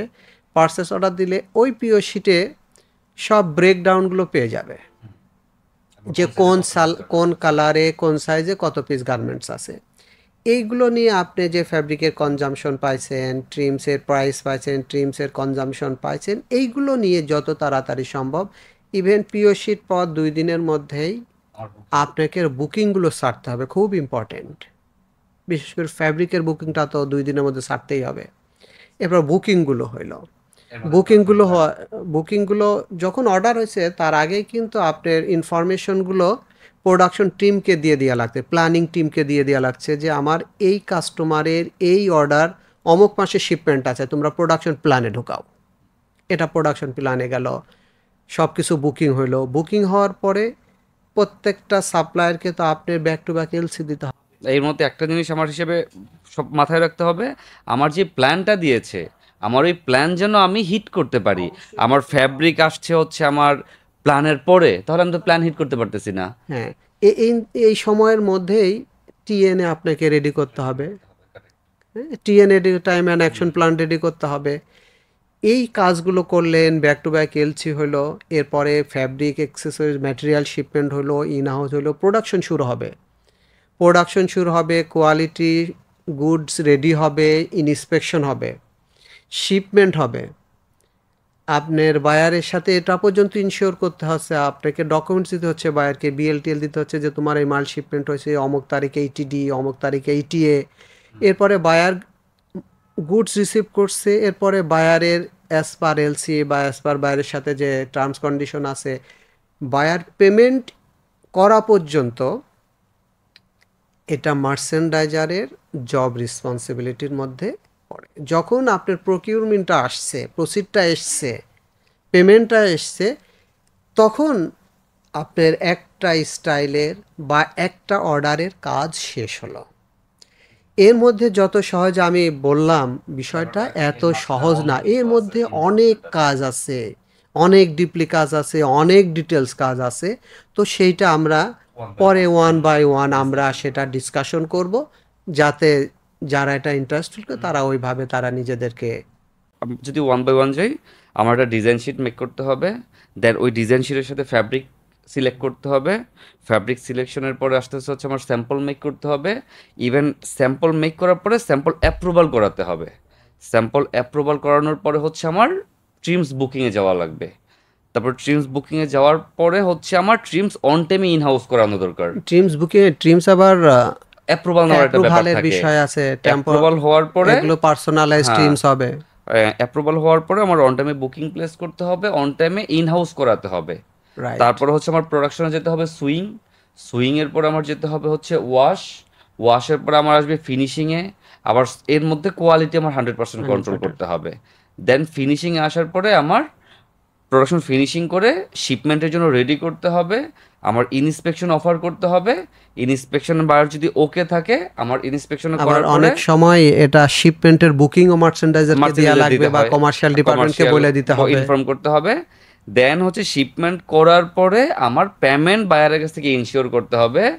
ইভেন আমার একটা কোয়ালিটি অবশ্যই ওকে থাকতে হবে, আদারওয়াইজ আলটিমেটলি যে মেইন লাস্ট কাস্টমার ও ওয়্যার করার পরে যদি কোনো প্রবলেম ফেস করে, ও যদি ক্লেম করে বায়ারকে, একদম বায়ারকে কিন্তু ক্লেম আপনাকে দিয়ে দিচ্ছে, রাইট, ফ্যাক্টরিকে দিয়ে দিচ্ছে। সবকিছু, হ্যাঁ। তো এই প্রত্যেকটা জিনিস আমাদের ইনশিওর করতে হবে। আর ওয়ান বাই ওয়ান আমরা যেটা করব, পরে এই প্রত্যেকটা পয়েন্ট নিয়ে আমরা মানে বড় করে ডিসকাশন করব, এ- যেন এইখানে হ্যাঁ, কোন কোন পার্ট এবং দিয়ে। এই প্রত্যেকটা জায়গার জন্য প্রত্যেকটা মার্চেন্ডাইজারের সাথেই সবাই যোগাযোগ করবে, correct sir. Production team, buyer, commercial, quality বা কোনো ক্লেম ওয়াশ আসলে এন্ড অ্যাপ্লিকেশন, কাস্টমার থেকেও যদি কোনো ক্লেম আসে সেটাও মার্চেন্ডাইজারের থ্রুতে আসবে। Correct, তার মানে মোস্ট ইম্পর্টেন্ট পোটেনশিয়াল জায়গা হচ্ছে Merchandising। মার্চেন্ডাইজার এবং আজকের মতো মার্চেন্ডাইজিং স্যার ডিপার্টমেন্ট। এইখানেই কমপ্লিট করছি। নেক্সট অবশ্যই আপনার সাথে দেখা হবে, আমরা ইন ডিটেলসে সবকিছু নিয়ে কথা বলবো। Thank you. Thank you very much sir, thank you. Thank you.